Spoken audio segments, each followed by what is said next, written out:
ískur sem þið heyrið í mikrofónum miklu skemmtilega heldur en þú ert á mjút eða ekki það síðustu 2 árin. En hingað höfum við fengið mjög góða gesti sem ég hlakka mikið til að ræða við þetta næstu 2-3 tímana eða svo. Lilja Dögg Alfreðsdóttir, ráðherra ferðamála, Grímur Sæmundsson, forstjóri Bláa lónsins og Anna Hrefna Ingimundardóttir, nýráðin aðstoðarframkvæmdastjóri Samtaka atvinnulífsins til hamingju með stöðuhækkunina. Takk fyrir það. Bara gaman að sjá það. Þannig að við ætlum að hafa, þetta verður nú frekar rólegt hjá okkur, þó við sitjum hérna uppstílu upp á sviðið, þá ætlum við að hafa þetta nokkuð rólegt og gott hjá okkur. En ég ætla að byrja þér, Lilja. Ég held að, og margir hérna inni ég myndi taka undir með mér, að maður fæst stundum á tilfinninguna að stjórnvöld viti ekki nákvæmlega hvað þau ætla að gera með ferðaþjónustuna. Við erum búin að sjá kannski síðustu 10-12 árin, við höfum rætt náttúrupassa, við höfum deilt skattlagningu, það er deilt innviðuppbyggingu, hvar, hvernig og hvenær hún á að fara fram og svo framvegis. Kannski bara að spyrja beint út, ferðaþjónustan einhvers konar olnbogabarn innan stjórnkerfisins? Takk fyrir þetta Gísli og ég ætla nú að byrja á því að segja eins og allir hinir rosalega gaman að sjá ykkur og skemmtileg ráðstefna. Ég ætla kannski aðeins að byrja á því bara að tala mikilvægi ferðaþjónustunnar fyrir greiðslujöfnuð þjóðarbúsins. Það þannig að með tilkomu ferðaþjónustunnar þá breytist allt gjaldeyrisinnflæði, heyrist í mér? Þá breytist allt gjaldeyrisinnflæði inn í landið. Allt í einu verður við hagkerfi sem býr til meiri gjaldeyri en við notum. Og þú veist, bara þessi setning það verða straumhvörf í íslensku hagkerfi. Við höfðum alltaf verið í raun og veru svolítið að berjast við það, við vorum alltaf með ákveðinn halla og svo bara 2012 og plús, það var bara afgangur og allt í einu verið þjónustujöfnuðurinn aðalmálið, fullt af gjaldeyri. Og hvað þýðir þetta? Þetta þýðir það að við erum komið gjaldeyrisforða sem með þeim stærri á heimsvísu, auðvitað ekki brúttó, gefur augaleið, en miðað við hagkerfið okkar. Og þannig að við höfum ekki, það var aldrei verið í raun og veru einhver ótti frá því að við getum mögulega lent í einhverjum erfiðleikum varðandi erlendar skuldbindingar út af því að gjaldeyrisforðinn er orðinn svo stór. Og þetta skiptir svo miklu máli vegna þess að þetta bætir lánshæfi ríkissjóðs. Við fáum betri kjör á erlendum útgáfum, þetta gott fyrir bankan okkar og þetta rosalega gott fyrir atvinnulífið. Þetta líka gott bara fyrir innlenda aðila. Ég meina, lífsgæði á Íslandi hafa aukist gríðarlega. Það miklu skemmtilegra að búa í Reykjavík eða vera í Bláskógabyggð eftir að ferðaþjónustan tók svona, fór að vaxa svona mikið og miklu fleiri veitingastaðir og miklu meiri þjónusta og bara hreinlega meira stuð. Ég veit þetta er langt svar, en það sem ég sé fyrir mér að við eigum að vera með aðgangsstýringar og þær ekkert flóknar. Ég meina, við fórum í gegnum heilt COVID með síman okkar og fengum bara allt í gegnum það. Og ég sé ekkert að því að taka Þingvallamódelið og nýta það á fleiri staði. Og ég bara heiti því að við munum fara í betri uppbyggingu við Jökulsárlónið og Geysi. Ég meina, það verður að gera frábæra hluti þar við hótelið og annars slíkt. Og ferðaþjónustan, hún bara svo mikil efnahagsleg auðlind að það alveg útilokað í mínum huga að við séum einhvern veginn að líta á ferðaþjónustuna sem olnbogabarn. Og ég bara nefni það bara í þessu ráðuneyti sem ég í, 42% af landsframleiðslunni í þessu ráðuneyti. Það eru fasteignir líka þarna og svo 42% af gjaldeyristekjum. En þetta eitthvað sem að ríkið þarf að gera? Þarf ríkið að skapa reglur aðgangsstýringu eða þetta eitthvað sem að fólki hér inni getur bara gert sjálf með sína staði? Ég held að það sé samspil. Ég meina, það augljóst þeir staðir sem ríkið með, við gerum þetta þar og það sem þið eru með, þið gerir það þar. En þú veist, ég held að það sé allt í lagi og ég held að það sé bara gott að við séum öll á sömu blaðsíðu. Vegna þess að í mínum huga það alveg klárt að það oft talað þannig ferðaþjónustuna eins og þetta sé einhver láglaunagrein og hún það bara ekki og ég skal fara rök fyrir því. Þjóðartekjur á mann á Íslandi eru með þeim hæstu í veröldinni og við höfum farið úr því að vera eitt fátækasta ríki veraldar eins og þekkið í það að vera eitt auðugasta ríkið. Og þess vegna í raun og veru vinnuaflið okkar. Við munum alltaf þurfa að borga fyrir það af því að bara hér velmegun og við höfum að vera stolt af því. og það þýðir það líka að þeir sem koma til landsins, þeir eru með háar meðaltekjur og Ísland verður þannig og á að vera þannig að mínu mati vegna þess að við erum með öll þessi lífsgæði. Þannig að við bara sjáum það líka og ég meina það eru þetta mjög margir sem eru að koma og starfa hérna ungt fólk frá Evrópu og það gerir það bara mjög gott að koma hérna yfir sumartímann og við erum bara að vera ánægð með það. Eina sem ég kannski ætla að leggja meira áherslu á sem ráðherra er að ég myndi vilja að við varum með meira íslenskum nöfnum. Þið þarna úti sem eru öll með einhver erlend nöfn, þið með alveg breytir sig ef þið viljið. Ég fór í Vök daginn, frábært nafn og bara höfða til okkar Íslendinga og líka erlendra aðila. Þetta er rosalega langt svar en ég bara vil ítreka ég vil bara ítreka þetta efnahagslega mikilvægi og þessi straumhvörf sem verða á íslenska hagkerfinu með þessari ofboðslega sterku stoð. Það er að segja gjaldeyris sem kemur inn. Grímur, ég kannski hendi boltanum að segja til þín að þú náttúrulega rekur það fyrirtæki sem hefur bestu reynslu af aðgangsstýringu og er stundum ræðum nýja nefndi hér betri bolta til ferðamenn. Erum við að fara að sjá einhverja breytingu á kjarnahópum ferðamanna hér næstu árin núna þegar við erum að kannski byggja greinina upp á nýtt eftir COVID?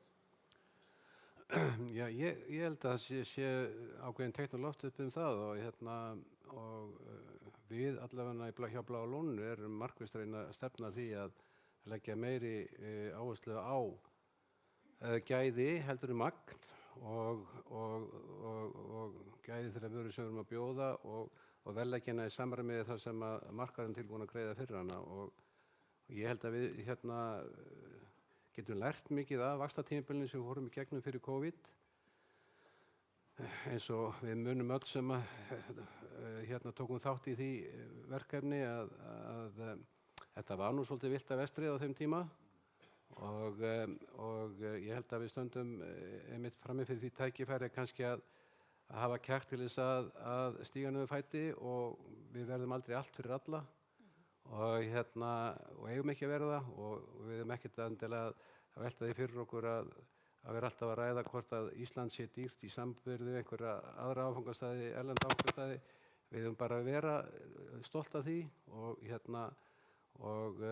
þannig að og fyrstu teiknin eins og ég segi sem við upplifum núna að vísu kannski er það svolítið bjagað vegna þess að eins og við þekkjum öll sem erum hér og erum komin í gang eitthvað og við finnum fyrir því að viðspyrnan er að hefjast klárlega núna að það hefur verið svona óvenju mikið af ferðamönnum frá Bandaríkjunum miðað við svona samsetningunum sem var fyrir COVID og við vitum öll að það eru góðir ferðamenn, þeir gera vel við sig og þeir eru þægilegir í umgengni og gott að sinna þeim, þeir eru þakklátir þannig að því sögðu þá er ekki að tala með ekki að leggja áherslu á önnur markaðsvæði einnig en ég held að við stöndum fram með tækifæri í sambandi við nákvæmlega þetta að horfa markvisst til þess að bæta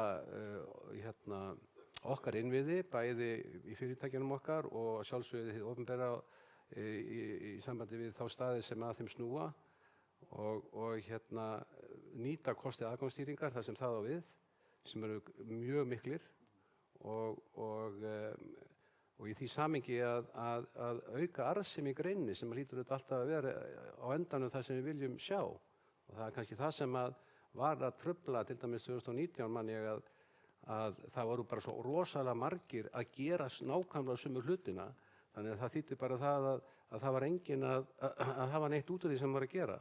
Ég held að Björn vinur minn í RI hafi nefnt það við mig á einhverjum tímapunkti að það hafi verið 80 mismunandi aðilar að keyra á Gullfoss og Geysi. 80 á hverjum einasta degi.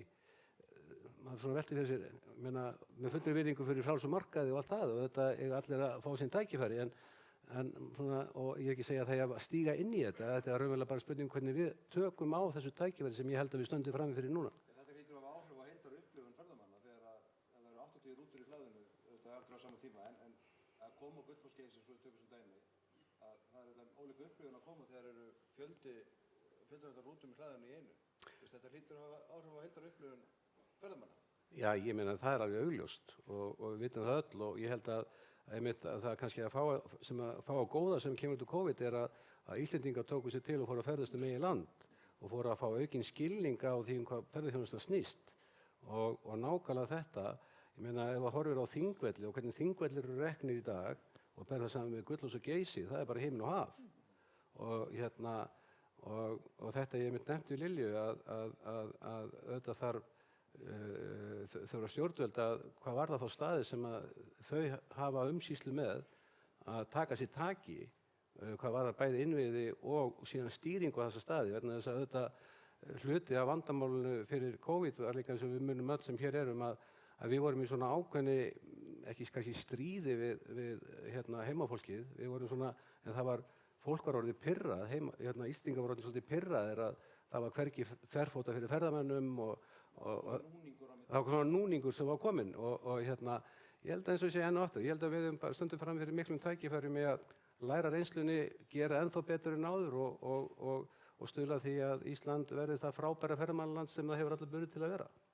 Anna Hrefna, sko, við þekkjum tölurnar frá því hvernig hagkerfið hér óx eftir hrun og árunum eftir hrun og hvað ferðaþjónustan gegndi þar gífurlega miklu hlutverki. Hversu mikilvægt að bara í efnahagslegu tilliti að hún nái skjótum bata eftir COVID? Það auðvitað bara gríðarlega mikilvægt og við sjáum til dæmis bara ríkisfjármálin treysta alfarið á það að það verði skjótur vöxtur í útflutningsgreinum og sérstaklega ferðaþjónustu. Og auðvitað vinnumarkaðurinn, það var gríðarlegt högg þarna, ekki síst vegna ferðaþjónustu. Þannig að við hefum bara mjög mikið undir því að hún á sér fljótt aftur á strik og auðvitað mestu vaxtarmöguleikarnir þar, svona, ef við horfum bara til næstu ára. En bara aðeins að koma inn á það sem að Lilja var að tala um að eins og varðandi störf í greininni, að það oft talað einmitt að þetta séu svona láglaunastörf, þetta það mikilvæga atvinnugrein einhvern veginn, að fyrsta lagi það nú bara ekki rétt að það séu bara láglaunastörf. Þetta er bara mýta, en mikið haldið á lofti. Ég held að launagreinendur og atvinnurekendur hérna inni viti það nú líklega best af öllum að það eru ekki bara láglaunastörf í þessari grein. Og líka bara í alþjóðlegum samanburði, ég meina það hefur verið mikill aðflutningur hingað í leita betri lífskjörum að því að kjör hér eru góð og góð atvinnutækifæri og líka bara mikilvægt fyrir hagkerfið að sé til fjölbreytt störf, ég meina það hentar ekkert öllum að fara í hugbúnaðarverkfræði eða hvað sem það er. Þannig að þetta bara bætir flóru starfa sem til að það sé sterk og öflug ferðaþjónusta. Og Ísland var eitt þeirra landa sem fór hvað verst út úr COVID-kreppunni einmitt af því að vægi ferðaþjónustu svo mikið í hagkerfinu. En við erum líka heppin að möguleika sérstaklega að það sem við erum svona góð tenging eins og milli Bandaríkjanna og Evrópu, að þá höfum við mjög góða möguleika að rísa fljótt aftur á fætur og ferðaþjónustan hér á landi og mikið undir því að þeir ferðamenn komi aftur. En já, þannig að það ég get bara sagt og það kemur bara skýrt fram einmitt eins og ég nefndi í ríkisfjármálunum að ríkissjóður hefur auðvitað verið rekinn með mjög miklum halla og svona stærsta breytan í því tilliti horft fram á við ef við náum að brúa það gat að ferðaþjónustan ná sér aftur á strik. Þannig að ríkið hefur mikla hagsmuni af því? Ekki spurning og ekki bara það.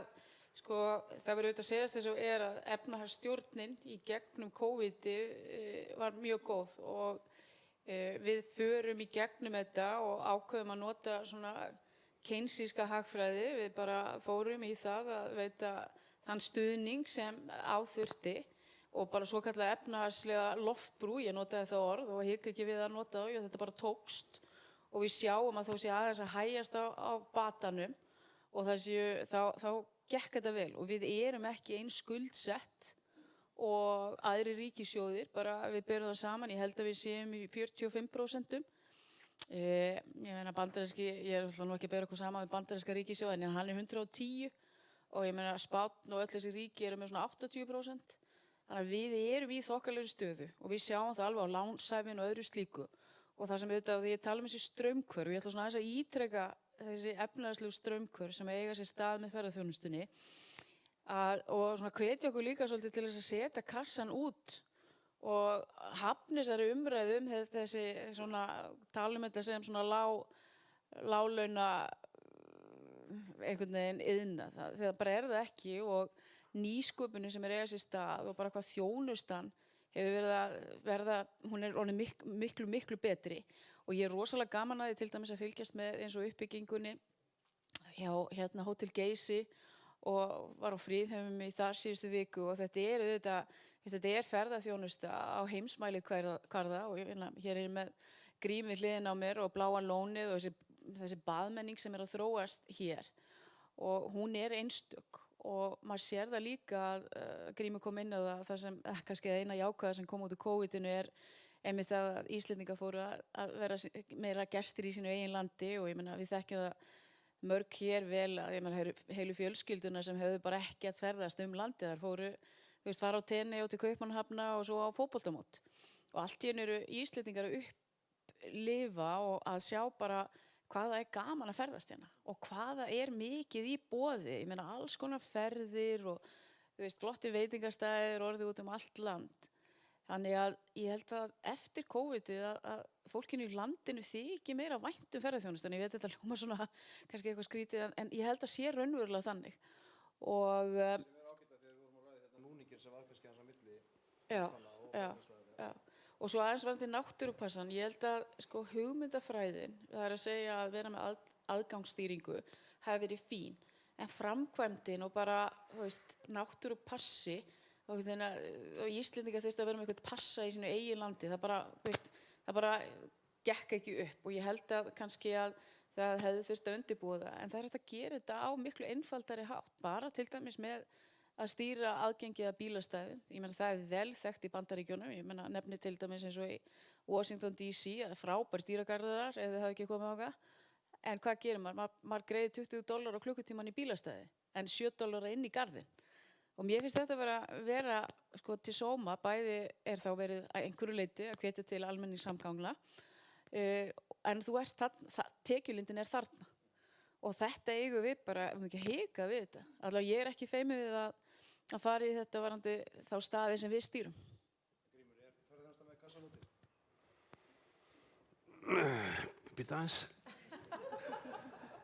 Já, við erum alltaf með kassan úti, sko. Já, sko, ég held að, eins og ég segi, þetta er svolítið áhugavert að velta þessu fyrir sér og eins og ég heyrði þegar ég var að ræða þessu hluti áðan að ég tala svolítið svona fyrir COVID og tækifærin eftir COVID. Ég held að, það var ferðaþjónustan bara að slíta barnsskónum, má segja, eftir hrun og fram að COVID.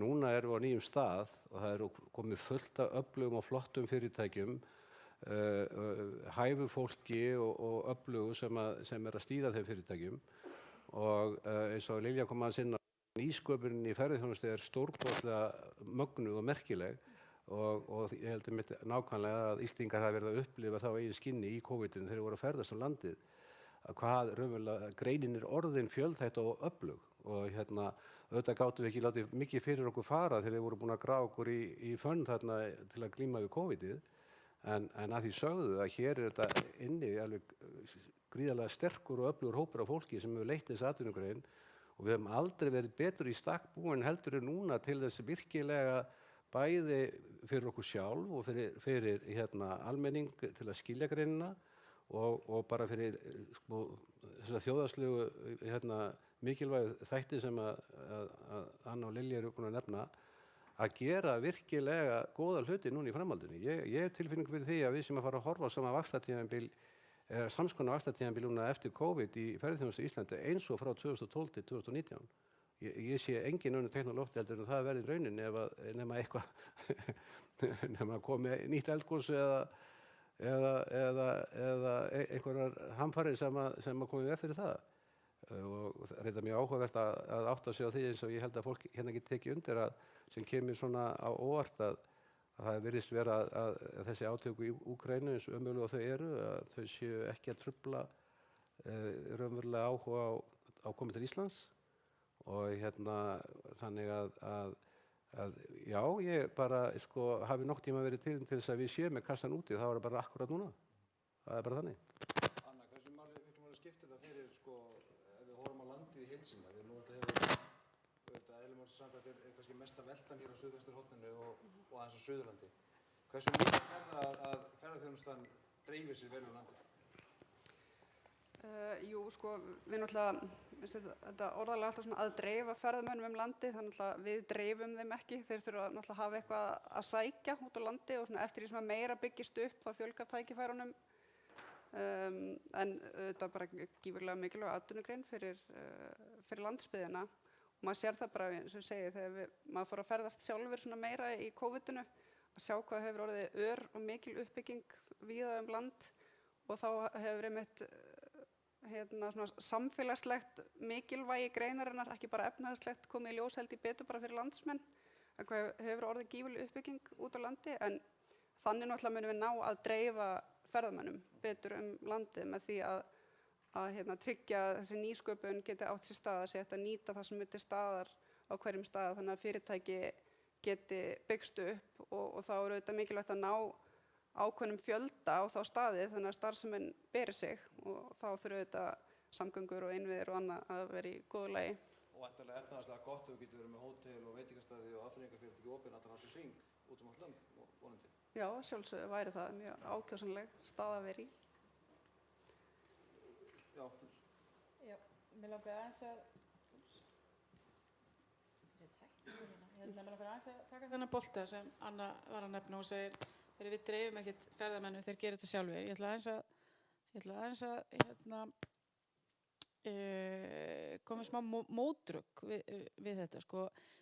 Ferðamennir eru auðvitað að koma það sem innviðinir eru.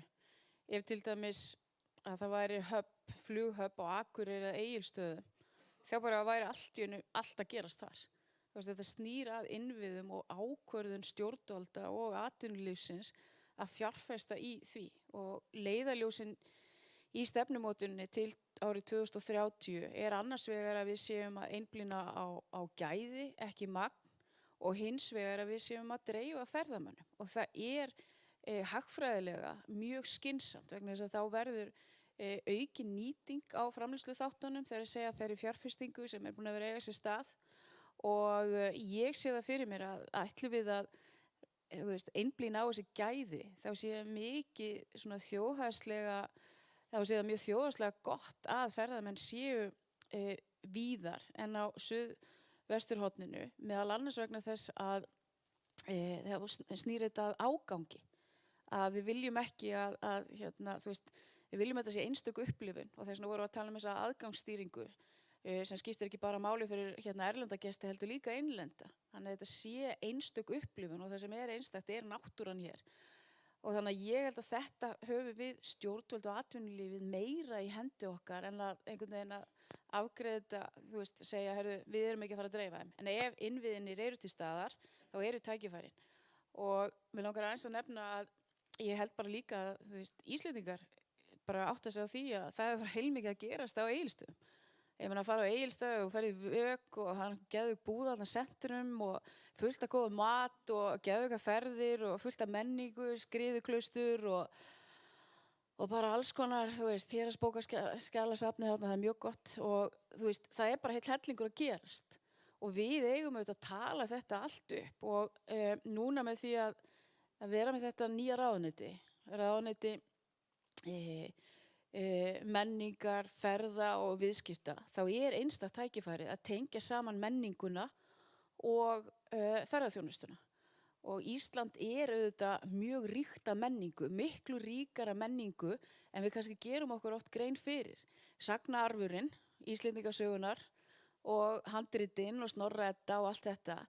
Ég meina þetta er einstakt á heimsvísu. Það gleymist oft að ein fyrsta útflutningsafurð okkar eru handritin. Hér bara voru menn búin að uppgötva það að það var bara mjög sniðugt og það voru bara fullt af gjaldeyristekjum sem komu í gegnum þetta. Og það er ég segi við að tengja menninguna, bjóða upp á frábærar óperusýningar og tónleika. Ég meina við erum með symfóníuhljómsveit á heimsmælikvarða. Má ég misnota aðeins aðstöðu mína, ekki fyrir sjálfa mig heldur fyrir Úkraínu. Já, það er sem sagt samstöðu tónleikar hjá Symfóníuhljómsveit Íslands í Hörpunni á morgun klukkan 8 og allur ágóðinn rennur til fatlaðs fólks í Úkraínu og við erum að gera þetta með þroskahjálp. Þannig að ef þið eigi stundlausa þá hvet ég ykkur eindregið til þess að styðja þetta góða mál. Hvernig verðleikum ekki búin að undirbúa þessa spurningu reitt, en Nei, þú lítur að vera mikil svirði. já. Grímur, þú verið Já, þetta er bara mjög áhugaverð spurning. Það getur bæði horft til óefnislegra verðmæta og einhverja raunverðmæta sem skapast við að menn sé að njóta menningar. En ef við horfum til dæmis á óefnislegu verðmætin, þá er þetta eins og Lilja kom inn á, þetta eigum við að halda miklu betur fram okkar einstöku menningu og sagnaarfi og sem bara hluta þeirri upplifun að heimsækja Ísland, sko. Skilur þannig en hvað varðar að búa til vöru alveg svona, ég skal bara viðurkenna, ég er ekki alveg, ég aðeins meira í baðmenningunni, sko. Þannig að ég er bara ekki með neitt á takteinum en það er alveg klárlega mikið að tækifærum í því og það ekki segja neinu það að við erum að horfa hér á hverja þáttaröðin af annarri á Netflix og það er Game of Thrones og það er Hringadróttins saga og hvað þetta er allt saman verið að nýta íslenskan sagnaarf í þessa sköpun og það er bara eitthvað sem að býður einhverja frjóra einstaklinga úr okkar hópi í ferðaþjónustunni að koma með eitthvað áhugavert í því efni. Ég held að það sé alveg klárlega mikil tækifæri. Það hafa verið, og ég þekki það, hafandi fengið kynningar og slíku, það hafa verið komið upp oftar einu sinni hugmyndur að setja upp einhvers konar svona víkinga eða svona víkingamenningar staði sem að væri svona upplifun, sem þetta er þekkt erlendis eins og í York í Englandi og víðar og en raunverulega kannski hefur það ekki orðið að veruleika ennþá en þetta eins og við þekkjum öll sem erum að baxi þessi fyrir einn dags að það þarf að búa til eitthvað vistamódel sem að gengur upp og það er alveg klárt að þetta er eitthvað sem ættir að koma. Ég er alveg sannfærður það. Hvað segir ráðherra menningarmála? Það eru auðvitað... Með góðum stuðningi stjórnvalda. Auðvitað er það þannig, ég bara nefni eitt, Snorra Edda, Norræna goðafræðin sem Snorri Sturluson ritaði á 13. öld. Ef hann hefði ekki ritað þetta og við höfum varðveitt þessi handrit, þá hefði þetta bara horfið úr veraldar menningarsögunni. Og hvað er Snorra Edda og hvað er norræn goðafræði? Hún er auðvitað Óðinn, Þór, Frey, Frigg og allt þetta og þessi bara ótrúlegi heimur sem er auðvitað samskonar og grísk goðafræði og rómversk goðafræði. Og Bandaríkjamenn kunni svo miklu betri skil. Þeir eru með þessa karaktera út í öllum þessum kvikmyndum og mér er það mjög minnistætt við vorum með börnin okkar ungi í Washington DC og byggum þar og við vorum með krakkar sem voru börnin 1 og 5 ára og ég meina lestrarbækuna sem að var að kaupa í Target, það var bara ein sem hét Thor og það var bara I am Thor og mynda honum og svo eitthvað hann og hver á pappans og svona. Akkur eru við ekki með þetta á íslensku að kynna þetta fyrir börnunum okkar og við séum stolt að norrænni goðafræði. Ég held að sé alveg fullt af business í þessu, ég held að reyndar ekki að fara í hann, en það er mjög mikið í þessu sem er mjög heillandi og er partur af þessari upplifun og ég nefna, undir mínu ráðuneyti eru líka söfn og ferðaþjónusta tengjast auðvitað mjög mikið. Og ég til dæmis mjög gaman af því sem þeir eru að gera á Sauðárkróki varðandi Örlygsstaðabardagann 1238. Ég meina þetta var borgarastyrjöld, þetta var okkar Gettysburg, eða hvað sem það heitir. Og ég bara mér finnst alveg ótrúlega hvað er að fá þess að kunni svo góð skil. Þetta var bara eins dramatískt og hægt er. Þú voru bara að fara eftir COVID og sjá þetta, Já, þetta er allt einhverjum sýnda veruleika og þetta er geðveikt kúl og mér finnst þetta, og krakkar geta farið að vera að berjast eins og víkingar og ég meina, og það voru innrásir víkinga sem auðvitað skópu Bretland á sínum tíma og þessi var nú gerð mjög góð skil í bókinans Ásgeirs Jónssonar, seðlabankastjóra og mjög skemmtileg saga. Og ég hvet okkur bara og hvet ykkur inni líka svolítið að opna á þennan heim. Ég meina, Sagnalandi sem Halldór Guðmundsson er með. Það sem hann er að gera úr svona, tengja staði á Íslandi við söguna og menninguna.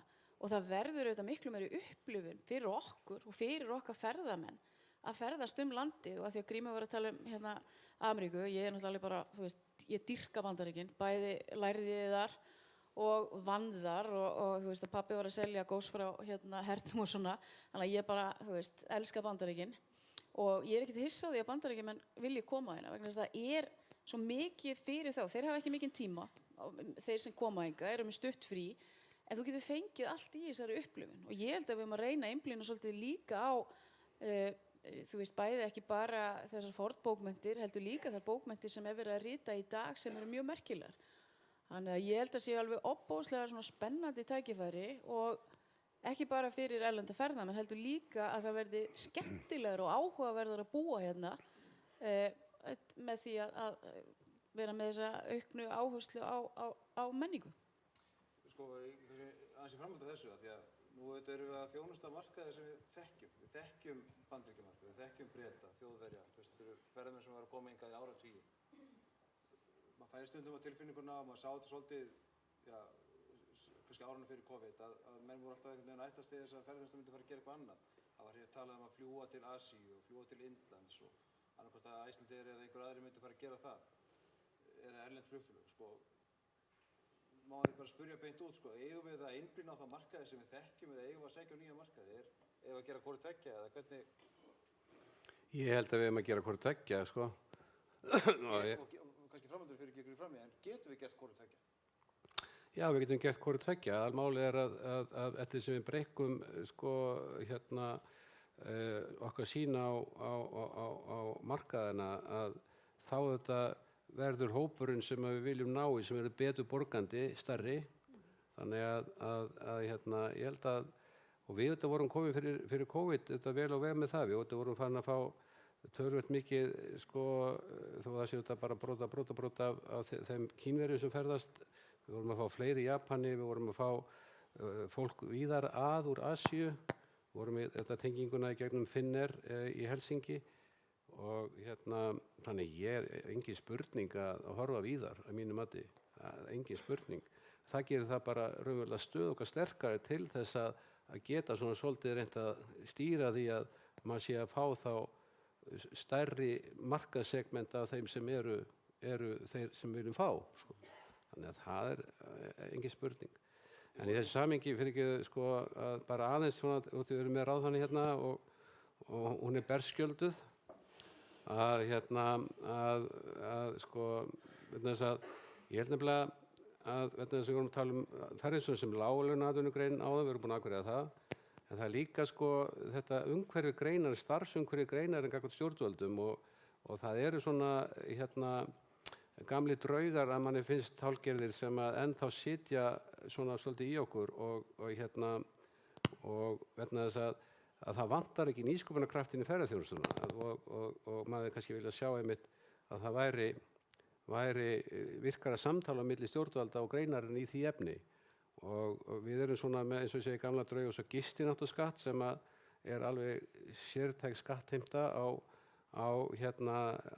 ferðaþjónustuna og hérna og mann kannski fundist sko með því að ég tala ekki núna út úr COVID-inu að til að styðja við greinina og hjálpinni að ná þeim styrk sem við vitum hún getur náð þá hraðar að það væri kannski verið að horfa til einhverja sko úrlausna sem að stjórnvöld myndu koma að, það má ekki heldur gleyma því að hótelgeirin sem að þetta átti mjög erfitt í COVID-inu eins og við reyndar öll en þar voru þetta menn með gríðarlega fjárfestingar í hótelbyggingum og svo voru þetta fjármögnunaraðilar á bakvið og svo kannski var það þannig að raunverulega aðilinn sem að stýri traffíkinu var leigjandi og hérna sko núna þetta er ákveðin snjóhengja til staðar hjá þessum aðilum og þarna þarf að grípa inn og þarna þurfa stjórnvöld að stíga inn og sem á sama háttu þau gerði í COVID en leið þá líka að stíga inn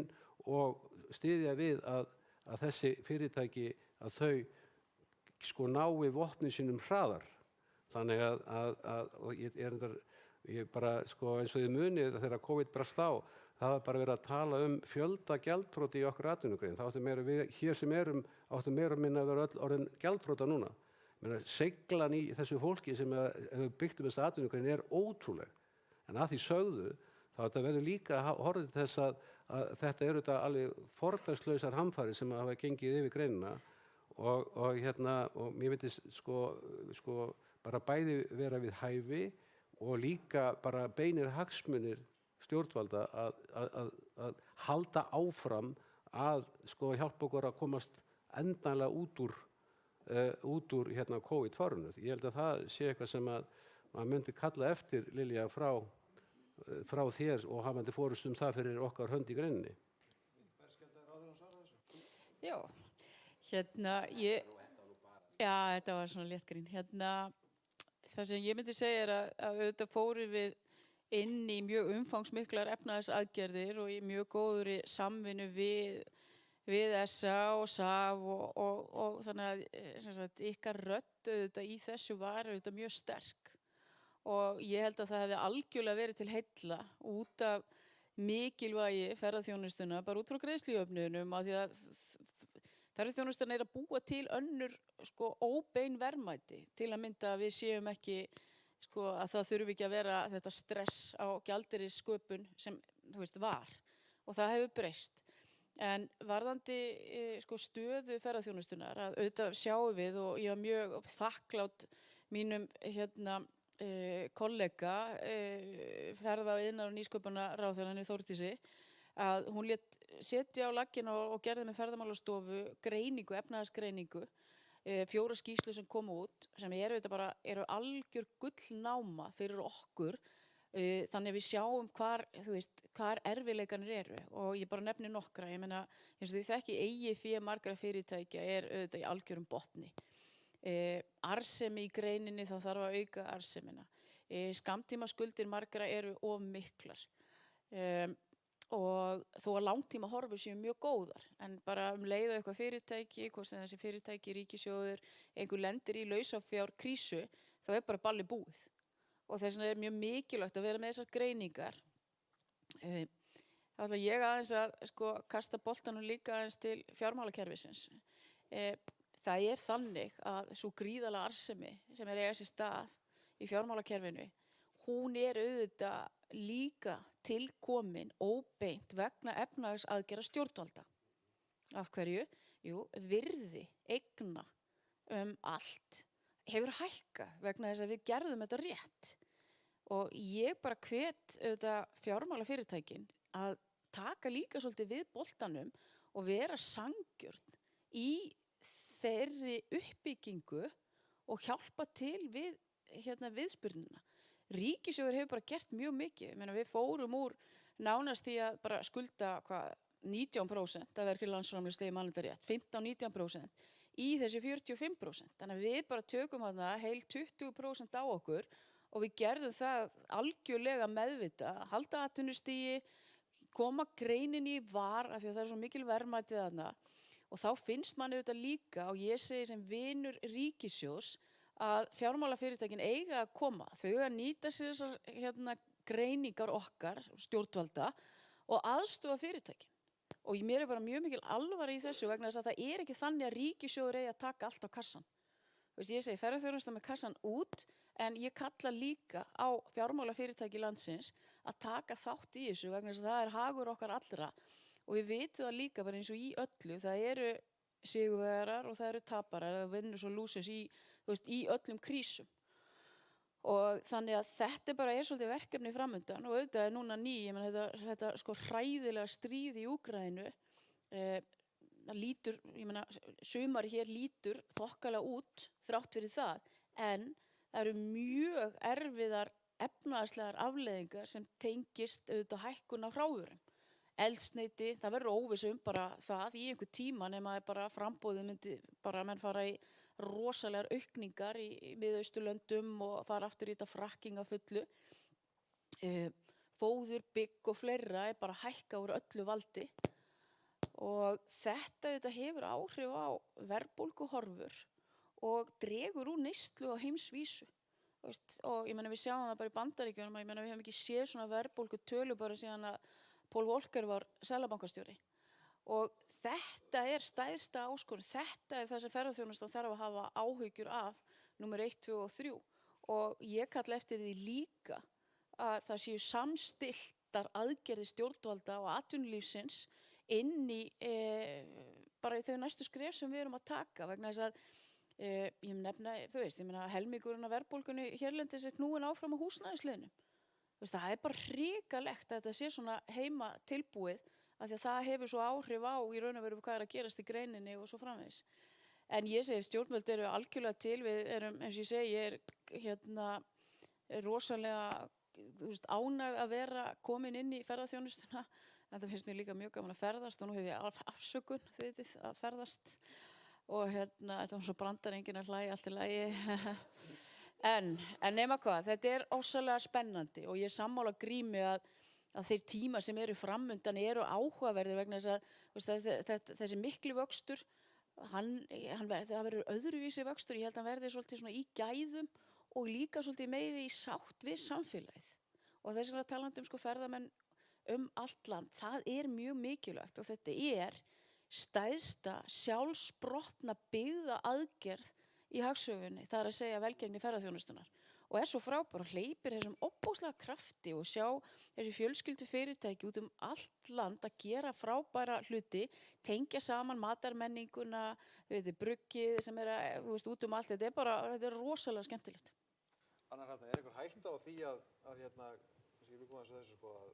þó að segjum bara tökum sem dæmi bandaríski ferðamenn upplifi Ísland sem friðsátt og öruggt land, er hætt við því að efnahagslegar hamfarir sem að getu komið í kjölfar átakanna í Úkraínu tefji uppbyggingu hér á landi?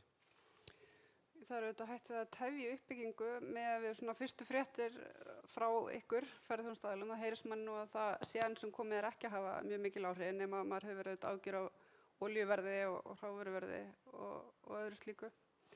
En nei, maður auðvitað fyrir... Bensín og matur og fleira verður dýrara í sumar heldur en...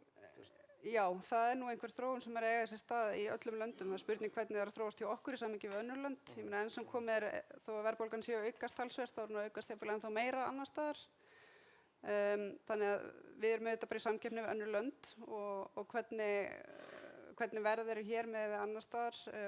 Verðbólgan er allavega ekki meiri hér og þessar hrávöruverðshækkanir hafa auðvitað áhrif á alla. En jú, auðvitað mun þetta hafa töluverð áhrif og ég tala nú ekki fyrir flugfélögin með olíuverð og annað en auðvitað mikil óvissa það. Þannig að það geti vissulega sett strik í reikninginn en með við það sem maður heyrir frá ykkur þá virðist þetta allavega enn sem komið ekki verið að hafa áhrif á bókanir hingað þessi eitthvað minni ferðavilji og auðvitað erum við náttúrulega mjög lítið land og þurfum bara mjög litla sneið af risastóra markaði til þess að það geti gengið vel hér. En jú, vissulega þá hefur maður áhyggjur því að bara svona staðan í efnahagsmálum alþjóðlega geti þróast til verri vegar á komandi árum eins og nefnir hrávöruverðshækkanir, verðbólga, átök. Þú bendir á að þetta snertir alla, þetta er ekki sértækt fyrir Ísland, sko. Nei, akkurat. Þannig að og við, eins og þú sagði réttilega líka, við þurfum svo rosalega lítið af þessari stóru köku, sko. Þannig að ég leyfi mér það að vera bjartsýnn, sko, í stóru myndinni. Engin spurning. Er það ekki bara frábær lokaorð? Má ég aðeins koma með smá, ég hef nefnilega með smá gjöf fyrir Grím. Já, hvernig það? Og líka kannski fyrir þig líka vegna þess að ég ætla aðeins að fá að lesa úr leiðara Morgunblaðsins sem er frá 19. ágúst 1920. Þetta er 102 ára gamall leiðari. Ekki samt halda að ég sé að skoða leiðara Morgunblaðsins alveg 100 ár aftur í tíma. Þetta var algjör tilviljun, ég fann þetta. Já, ég er enda fann þetta, það var enginn sem kom með þetta. En þetta heitir Ísland og útlendir ferðamenn. Ekki þarf neinum blöðum það að fletta að frá landsins hálfu eru skilyrði svo góð sem hugsast getur til þess að hingað ferðist fjöldi fólks á hverju einasta sumri. Ísland hefur á mörgu leyti engu síðri skilyrði en Sviss til að draga að sér útlenda ferðamenn. Hér er einkennileg og margháttuð náttúrufegurð sem flestir hafa heillast af eða hingað hafa komið og verið sæmilega veðurheppnir. Ísland hefur eignast vini að er unnið hafa því gagn út allan heim Og það ekki fyrir tilstilli þjóðarinnar að útlendingar hafa vanið komu sínar hingað. Af Íslendinga hálfu hefur ekkert verið gert til þess að draga hingað ferðamenn. Íslendingar verða nú að fara að gera sér það ljóst hvort þeir vilja að landi verði ferðamannaland eða ekki. Það kann að vera að sumir komi með mótbárur gegn því að hingað komi mikið af ferðamönnum eða nokkuð sé gert til þess að laða ferðafólk að landinu og telji það hættulegt þjóðerninu. En þegar allt á litið verður ekki annað séð en að gagnið sem orði gæti að ferðamanna heimsóknum hingað sé svo mikið að sjálfsagt sé að styðja að þeim. Íslendingar þurfa einnig sjálfur að læra að meta betur land sitt og þá fegurð sem það hefur að bjóða. Það raun að því hversu Íslendingar eru ófróðir sitt eigið land og að þeir sem gott tækifæri hafa til að kynnast því. Morgunblaðið 19. ágúst 1920, þetta gæti verið í dag. Við fáum bara Gísla til þess að bara láta endur prenta þennan leiðara. Í mokarum. Þetta átt hana vel við. Þetta stór merkilegt. Takk fyrir. Takk. Jæja, Annar Lilja og Grímur, það búið að vera áhugavert að spjalla þetta við ykkur í dag og margir góðir punktar komið fram og vonandi hafið þið haft jafn gaman að þessu og ég. Þannig að ég bara þakka ykkur fyrir komin og þakka fyrir mig. Takk fyrir.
Aðalfundur hefst eftir 1 mínútu. Gjörið svo vel.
Aðalfund SAF hérna í Reykjavík í dag.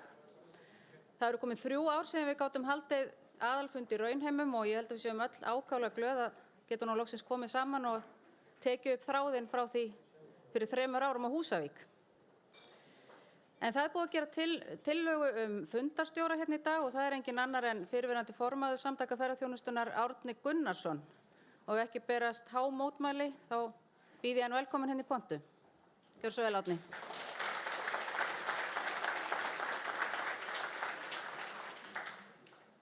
Takk fyrir það og takk fyrir að sýna með þann heiður að fá að stýra þessum fundi. Reyna að athuga hvort að það klikki nokkuð. Það eru nokkur atriði sem ég vil fara yfir áður en við hefjum dagskrá. Það er í fyrsta lagi að ég vil gera tillögu minni að fundarritari verði Aðalheiður Ósk Guðmundsdóttir. Einhver athugasemdir við það? Hún er mætt á svæðið og með tölvuna tilbúna. Gott mál. Nú svo er rétt að fara yfir hvort að fundurinn sé rétt boðaður. Það er gert ráð fyrir í lögum SAF að hann sé boðað með minnst 14 daga fyrirvara, annað hvort rafrænt eða skriflega, og að hann sé haldinn á tímabilinu 15. febrúar til 30. apríl, þannig að við erum innan þessa tímaramma og hann var sannarlega boðaður með 14 daga fyrirvara. Það kom upp svo gott fyrirkomulag í þessum rafrænu fundum, sumt var gott út úr þessu, að með atkvæðagreiðslur á fundunum þá ætla ég að hafa þær eins og þær voru viðhafðar á rafrænu fundum, þar sem ég ber upp tillögu og ef engin mótmælir þá telst þær sem samþykktar. Þannig að það sé fyrirkomulagið á atkvæðagreiðslunum. Já, fundurinn er líka sendur út, bara þannig að þið vitið það, þið eru í upptöku. Síðan ætla ég að gera tillögu minni að breyta aðeins dagskráni frá því sem er í lögunum. Lögin gera ráð fyrir að við hefjum fundinn á skýrslu stjórnar fyrir liðið starfsár. Ég ætla að gera það tillögu að sá liður færist aftur fyrir kosningu löggilts endurskoðanda Ástæðan fyrir því fyrst og fremst sú að við ætlum að hafa þetta sem svona nokkurs konar í spjallformi skýrsluna, þannig að það gefist tækifæri til umræðna og þess vegna gerum við það með þessum hætti. Einhver sem gerir athugasemd við þá breytingu á dagskránni. Við förum semst yfir alla liðina sem gert ráð fyrir í lögunum, við ætlum bara aðeins að færa hana til. Telst það samþykkt. Já, og svo við með smá innskot í eftir umfjöllun ársreikning. Það verður kynning á verðlaunum Samtaka ferðaþjónustunnar og rannsóknarmiðstöðvar ferðamála fyrir 2 framúrskarandi lokaritgerðir ferðamál, koma því á eftir. Og svo ætla ég að láta ykkur vita að það ennþá kosningar í gangi fyrir stjórnarkjör. Þannig að þeir sem eftir að kjósa, þeir hafa ennþá tækifæri til þess til svona 14:30, 15 mínútur í viðbót. Ef einhver í vandræðum með það, þá Skafti búinn og búinn til að aðstoða við það, ef einhver á eftir að kjósa í stjórnarkjörinu. En það farið inn á síður inn á atvinnulíf.is. Formaður kjörnefndar mun síðan kynna úrslita að kosningu lokinni. Fundurinn pappírslaus og upplýsingar og kosningar og aðalfundargögn á gagnasíðu fundarins. En þá held ég að okkur sé ekkert að vanbúnaði heldur að hefja dagskrá og hún hefst þá að við breytum aðeins dagskráni og þá förum við fyrst yfir ársreikning liðins starfsás og það hann Jóhannes sem ætlar að fara yfir hann. Gjörðu svo vel, Jóhannes. Takk fyrir. Sko til, þarna þetta komið upp. Eins og fundastjóri nefndi þá eru gögnin á þessari síðu sem heitir saf.is/aðalfundargögn 2022. Það hægt að nálgast þetta allt saman og útsendingu fundarins einnig. Gögnin eru eins og þið sjáu fyrir neðan og ég ætla bara einfaldlega að nýta mér það. Og við ætlum að byrja hér á að fara yfir yfirlit rekstrarreiknings og efnahagsreiknings, nokkrar skýringar og ef fundarmenn óska þá getum við farið nánar ofan í ársreikningin sjálfan sem að finna hér einnig. Það vísu, ég ætla að benda á að á vefsíðunni ekki eintak sýnt undirritað af stjórn, en undirritarinnar eru hér bara svo að það sé nú á hreinu. Þannig að og við munum púsla þessu öllu saman inn á netið síðan þegar fundinum lokið. Þá byrjum við bara hér á þessu. Rekstrarreikningur fyrir árið 2021 örlítið breyttur frá fyrra ári, eins og hefur nú væntanlega verið rekstrarreikninga margra félaga hjá ykkur, væntanlega allra. Tekjur samtakana eru að sjálfsögðu að langstærstu leyti, nánast 100%, ekki alveg, frá félagsgjöldum frá félagsmönnum og við tókum á þessu í fyrra þeim svona augljósa vanda sem stóð frammi fyrir, samtökin stóðu frammi fyrir að tekjur myndu í rauninni falla og starfseminni yrði nánast sjálfhætt með breytingum á fyrirkomulagi félagsgjalda og það trikk heppnaðist eins og upp var lagt, sem mjög ánægjulegt að geta sagt frá. Þannig að þrátt fyrir að tekjur vegna árgjalda aðildarfélaga hafi lækkað 44%, þá náðum við að hagræða á móti 42% í kostnaði frá árinu 2019, með árið 2019, sem þýðir það að okkur hefur tekist að halda rekstri samtakana í jafnvægi. Þetta afar mikilvægt vegna þess að stjórn tók þá ákvörðun og okkar framkvæmd hefur öll snúið að því í þessu að reyna að varðveita mannauðinn hjá samtökunum vegna þess að starfsemin hjá okkur einfaldlega verður auðvitað í þessu árferði eins og þið vitið undir meira álagi heldur en í venjulegu ári. Þegar allt í góðu þá í rauninni gætum við bara verið miklu færri og svona en við höfum náð að halda þessu nokkuð vel og sem betur fyrir náð að skera niður sem sagt annan kostnað á móti og þetta hefur reynst bara nokkuð vel. Laun og launatengd gjöld lækkaði 10% á milli ára þar sem að starfsmönnum fækkaði 1 að meðaltali yfir árið. María Guðmundsdóttir hætti störfum hjá okkur í upphafi ársins og við sjáum auðvitað mikið eftir henni en hún að njóta lífsins með manninum sínum og við auðvitað erum mjög hrifin af því. og þar að auki lækkaði starfshlutfall hagfræðings helming. Verkefnakostnaður lækkaði 27% á milli ára, en á árinu 2020 var kostnaður að fjárhæð 10 milljónir vegna stjórnstöðar sérstaklega. Og þetta kannski stærsti þátturinn í þessu. Á móti kemur að á síðasta ári þá tókum við upp ferðaþjónustudaginn aftur sem hafði ekki verið haldinn 2020 og það töluverður kostnaður náttúrulega í því þeirri útsendingu allri. Annar rekstrarkostnaður lækkar eins og við sjáum 58,3 milljónir á milli ára og það liggur að mestu í niðurfærslu krafna. Mér langar að benda sérstaklega á það sem þið sjáið annar rekstrarkostnaður færsla upp á 10 milljónir mínusfærsla. Þetta svolítið sérstakt að sjá þetta svona. Ástæðan í raun mjög einföld. Fyrir árið 2020 í ársreikningi þá var sett mjög há varúðarniðurfærsla upp á 35 milljónir vegna útistandandi krafna sem enginn vissi hvort að yrðu greiddar eða ekki. Í ljós kom að þið, félagsmenn, kærir, voru bara afskaplega duglega að borga félagsgjöldin ykkar. Miklu duglegri heldur en við áttum von á og við þökkum innilega fyrir það. Það hefur reynst samtökunum algjör lífsbjörg og það þýðir það að eins og staðan núna, þó að við séum ennþá með töluvert af útistandandi félagsgjaldakröfum, að þá sjáum við fram á það að það verði mun betri heimtur á þeim kröfum heldur en við áttum von á, þó að við höfum verið að leggja áherslu á það að vinna með félagsmönnum að fresta greiðslum og koma til móts við þá með ýmsum hætti.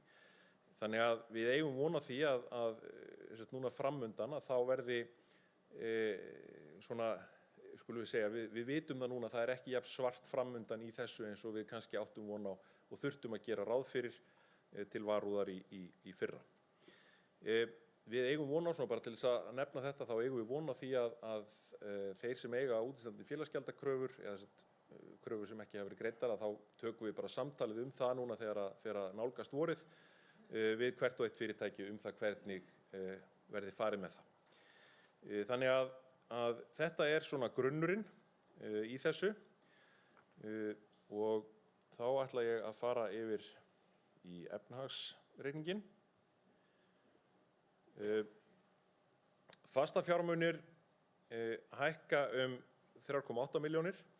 Þarna stendur að fjárfest var fyrir 5,7 milljónir vegna endurbóta á fasteign. Það annars vegar vegna bara endurbóta á okkar hluta í húsi atvinnulífsins, innanhús, parkettslípun og fleira, og hins vegar síðan okkar hlutur í nýju tölvukerfi Samtaka atvinnulífsins, þar sem að verið búið að taka mjög til og uppfæra félagakerfi, fjárhagskerfi og annað sem að mun gera í rauninni okkar rekstur allan miklu betri og samskipti við félagsmenn einnig. Þetta allt saman hið besta mál. Við erum hoppandi kát með það að fá þetta nýja kerfi inn því að hitt var algjörlega ónýtt.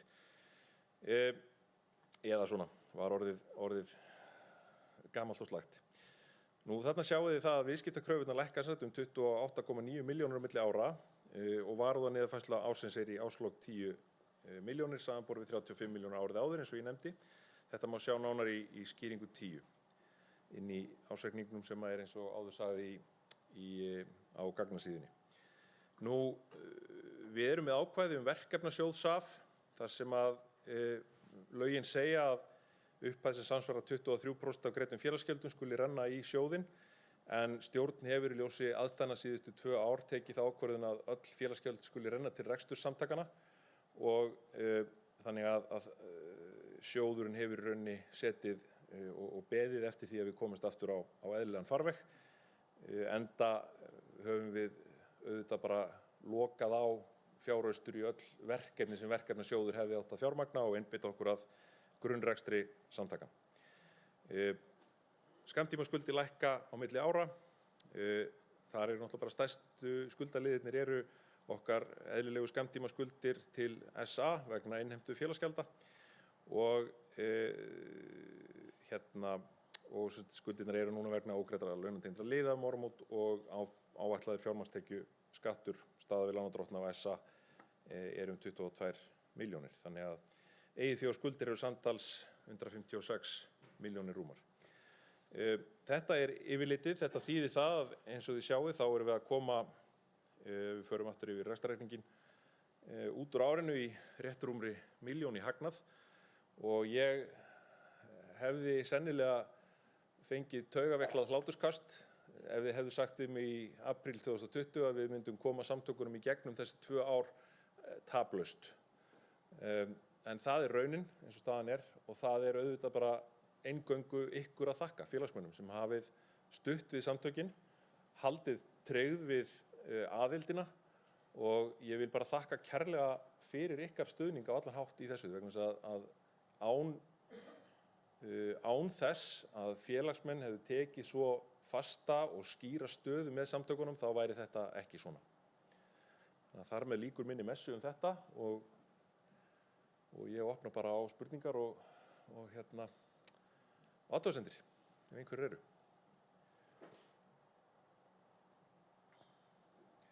Svo virðist ekki vera. Þá þakka ég, já.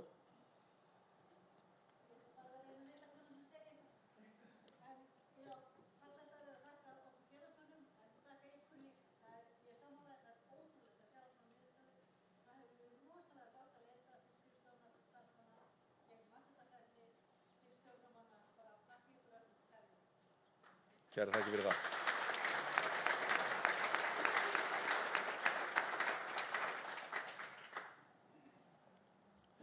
Þá þakka ég fyrir.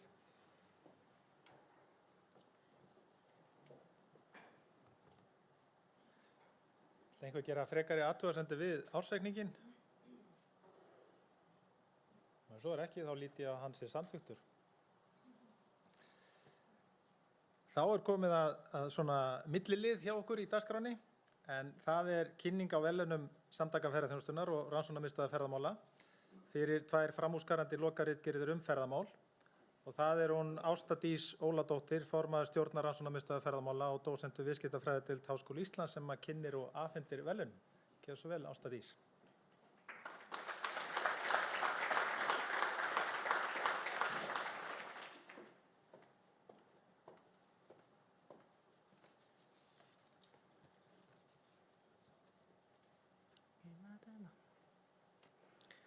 Ágætu fundargestir. Rannsóknir, nýsköpun og þekking án efa lykillinn að framförum í ferðaþjónustu. Það er því mikið ánægjuefni fyrir samtök ferðaþjónustunnar og Rannsóknarmiðstöðvar ferðamála að veita nú í 17. sinn viðurkenningu fyrir framúrskarandi rannsóknarverkefni ferðamál sem unnin eru af nemendum við háskóla hér á landi. Óskað var eftir tilnefningum frá öllum innlendu háskólanum og í ár bárust 5 tilnefningar og mat dómnefndar byggir á framlagi verkefna til nýsköpunar ferðamál og ferðaþjónustu á Íslandi, fagmennsku og gæða rannsóknarvinnu.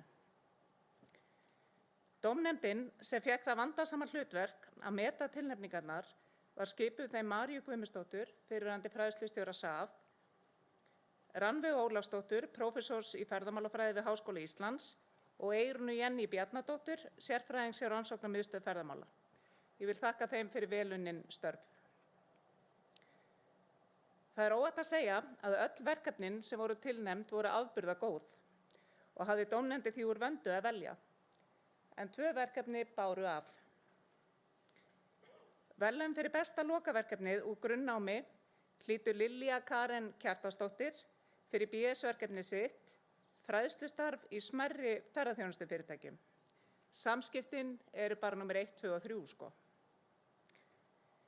Lilja Karen útskrifast úr ferðamálafræði frá Háskóla Íslands og leiðbeinandi hennar var Gunnar Þór Jóhannesson, prófessor í ferðamálafræði. Í ritgerðinni var sjónum beint að því hvernig fræðslustarfi og starfsþjálfun er háttað innan lítilla ferðaþjónustufyrirtækja og hvort áhugi sé til staðar á svæðisbundnu samstarfi þeirra á milli fræðslu. Rannsóknin byggði á viðtölum við stjórnendur lítilla ferðaþjónustufyrirtækja hugmyndir þeirra og reynslu af fræðslustarfi og þjálfun starfsfólks. Þá varpar rannsóknin ljósi á helstu áskoranir við að nálgast fræðslu á markvissan hátt í umhverfi þar sem að fjármagn er af skornum skammti, árstíðasveifla er oft mikil og starfsmannahópurinn er fjölbreyttur. Að mati dómnefndar á viðfangsefnið einkar vel við í dag þegar ferðaþjónustan að safna kröftum að nýju eftir heimsfaraldur. Rannsókn Lilju Karenar veitir athyglisverða innsýn í reynsluheim stjórnenda fyrirtækja í íslenskri ferðaþjónustu þegar kemur að fræðslu og nýliðaþjálfun. Verðlaun fyrir besta lokaverkefni úr framhaldsnámi hlýtur Stephanie Langridge fyrir meistarverkefni sitt umbreyting nýrra íslenskra ferðamannastaða í sjálfbæra áfangastaði. Tilviksrannsókn á eldgosunni í Geldingadal árið 2021. Stephanie útskrifaðist úr meistarnámi í stjórnun í ferðaþjónustu frá Viðskiptadeild Háskólans í Reykjavík og leiðbeinandi hennar var Dr. Tracy Michaud, stundakennari við Háskólann í Reykjavík og lektor í University of Southern Maine í Bandaríkjunum. Ritgerðin fjallaði þær áskoranir sem hagsmunaaðilar standa frammi fyrir til að gera nýja ferðamannastaði að sjálfbærum áfangastöðum. Stephanie gerði einnig tilvísrannsókn á uppbyggingu eldgosasvæðisins í Geldingadal fyrir ferðamennsku og tók viðtöl við hagsmunaaðila til að fá fram hugmyndir þeirra uppbygginguna. Og í greiningunni var stuðst við ferla ábyrgrar ferðamennsku með tilliti til umhverfislegrar, félagslegrar og efnahagslegrar sjálfbærni sem dró fram hvernig skuli bregðast við og skilgreina verkaskiptingu, auka gagnsæi og valdefla hagsmunaaðila til að stýra aðstæðum af ábyrgð við mótun ferðamannastaða. Að mati dómnefndar dregur rannsóknin fram þær áskoranir sem hagsmunaaðilar stóðu frammi fyrir vegna uppbyggingar við goðstöðvarnar, hvað gerist þegar nýr áfangastaður verður til og hvernig hátta beri samspili og aðkoma hagsmunaaðila í uppbyggingu sjálfbærar og ábyrgðar ferðaþjónustu til framtíðar. Líkt og aðalfundagögnin þá má nálgast upplýsingar verkefnin á heimasíðu SAF og rannsóknarmiðstöðvar ferðamála innan skamms. Ég vil biðja þær Lilju, Karen og Stephanie að koma hérna upp og taka við verðlaununum.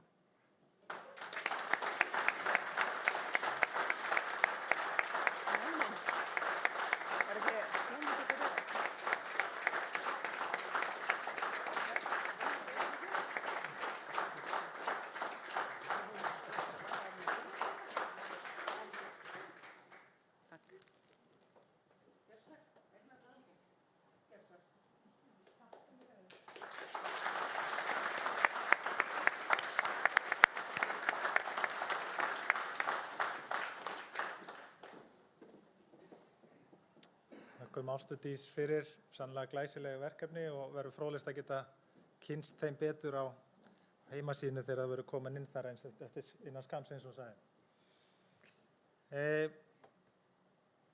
Næsta dagskrá samkvæmt lögunum eru lagabreytingar en það liggja engar lagabreytingartillögur fyrir fundunum. Þær hefðu þurft að byrjast stjórn fyrir 31. janúar síðastliðinn og það var ekki neinar tillögur að ræða. Þá tökum við lið 5 fyrir sem ákvörðun árgjald og það Jóhannes Þór sem kynnir tillögu þar Takk fyrir. Hér tillagan. Spurning hvort við náum ekki að stækka þetta örlítið. Eins og ég sagði áðan þá var tekin ákvörðun á aðalfundi í fyrra að breyta tilhögun árgjalds til þess að koma til móts við þann vanda sem skapast í fyrra fyrirkomulagi varðandi rekstur samtakanna núna fram í tímann. Eins og ég nefndi þá heppnaðist það með miklum ágætum og stjórn leggur því til núna eftir að fjárhagsáætlun hefur verið tekin fyrir í stjórn og sem eins og þið þekkið ekki alveg einfaldasta verkefni ársins í ferðaþjónustunni núna. En sviðsmyndirnar sem þar eru lagðar upp gera ráð fyrir því sem sagt, að það þurfi heldur meira fé til rekstur samtakanna á næsta ári en á móti verði að sjálfsögðu að balansera það gagnvart stöðu greinarinnar og vegna þess að áhrifa 2020 og 2021 gæti náttúrulega ennþá á félögin þá hefur stjórnin satt lagt til að félagsgjald SAF árið 2022 verði reiknað sem 75% af félagsgjaldi ársins 2019. Það var á síðasta ári 60%, þannig að eina breytingin frá síðasta ári að hlutfallið hækkað í 75% í þessari tillögu. Ég ætla nú ekki að lesa greinargerðina alla, en þar meðal annars fjallað hagræðingu í rekstrinum, hvernig innheimta félagsgjalda og útistandandi kröfur standa, og ég vil benda hins vegar þarna á að neðst að stjórn hefur hins vegar tekið ákvörðun það að í samhengi við þessa breytingu verði hún samþykkt, þá muni innheimta félagsgjalda færast úr því að vera, þar að segja, á milli aðalfunda, þar að segja núna eins og þetta hefur verið, þá hefur ákvörðunin virkað á milli aðalfunda, þannig að við erum alltaf að senda út fyrsta ársfjórðung samkvæmt ákvörðun síðast. Þetta auðvitað passar ekkert við rekstur félagana sem á milli áramóta, þannig að stjórn hyggst héðan í frá láta ákvörðun aðalfundar gilda frá síðustu áramótum, og til næstu áramóta, þannig að þá í rauninni innheimta félagsgjalda gagnsærri og betur í takt við rekstur fyrirtækja. Þannig að þetta ekki eitthvað sem þarf að samþykkja hér, þetta í rauninni bara verið að benda á þetta í leiðinni og mun væntanlega þá gera félagsgjaldakerfið bara einfaldlega gagnsærra og betra til að vinna með. En þetta þess að tillagan og fundarstjóri, ég legg það þá í þínar hendur að stýra umræðum. Já, takk fyrir það, Jóhannes. Einhver sem vill gera athugasemdir við þessa tillögu?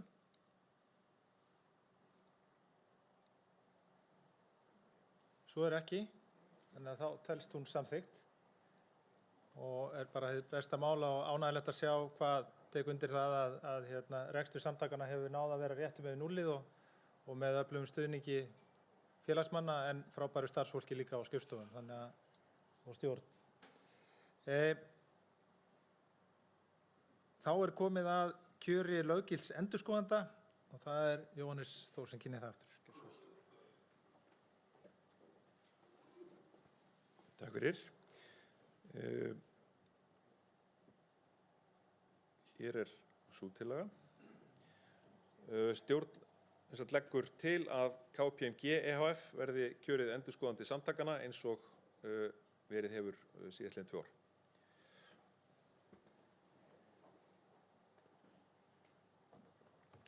Einhver sem gerir athugasemd við þá tillögu? Svo ekki, þá telst hún samþykkt. Og þá komið að liði 2, eða liði núna 5 í dagskrá fundarins, en það skýrsla stjórnar. Og það á að vera aðeins með óhefðbundum hætti, þar að segja að það Bjarnheiður Hallsdóttir, formaður SAF og Jóhannes Þór sem ætla að fara yfir liðið ár og horfið framundan og Skafti Örn ætlar að leiða þá umræðu. Nú veit ég ekki alveg hvar þið ætlið að vera. Ég finnst að við eigum að vera á pallinum. Þið að vera á pallinum. Viljið þið taka 5 mínútur á milli og svo hefjum við liðin skýrsla stjórnar og umræður þar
Við ykkur að fá ykkur sæti.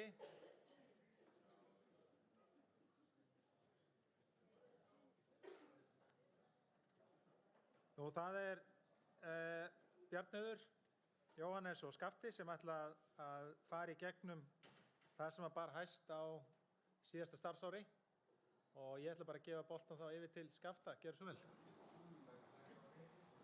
Viltu ekki okkur? Jú. Ja, við ætlum að taka í rauninni síðustu 2 ár vegna það eru 2 ár síðan við komum síðan á aðalfundi SAF á Húsavík. Síðustu 2 ár hafa verið í rafrænum heimi en þannig að árskýrslan óhefðbundin að því leytinu til að við ætlum að spjalla í smá tíma og gefa félagsmönnum færi á að kasta boltanum til ykkar, þið grípið hann vonandi og komið með eitthvað góða spurningar. Ég vil líka vekja athygli á því að á meðan við erum að spjalla saman þá munu glærusjó rúlla á tjaldinu. Það sem við tókum saman svona brotaði besta úr fjölmiðlum. Það er mjög gaman að sjá þetta. Þetta miklar hamfarafréttir og eitthvað smá ljóstýra inn á milli og þetta í rauninni síðustu 2 ár í fjölmiðlum á meðan við erum að spjalla.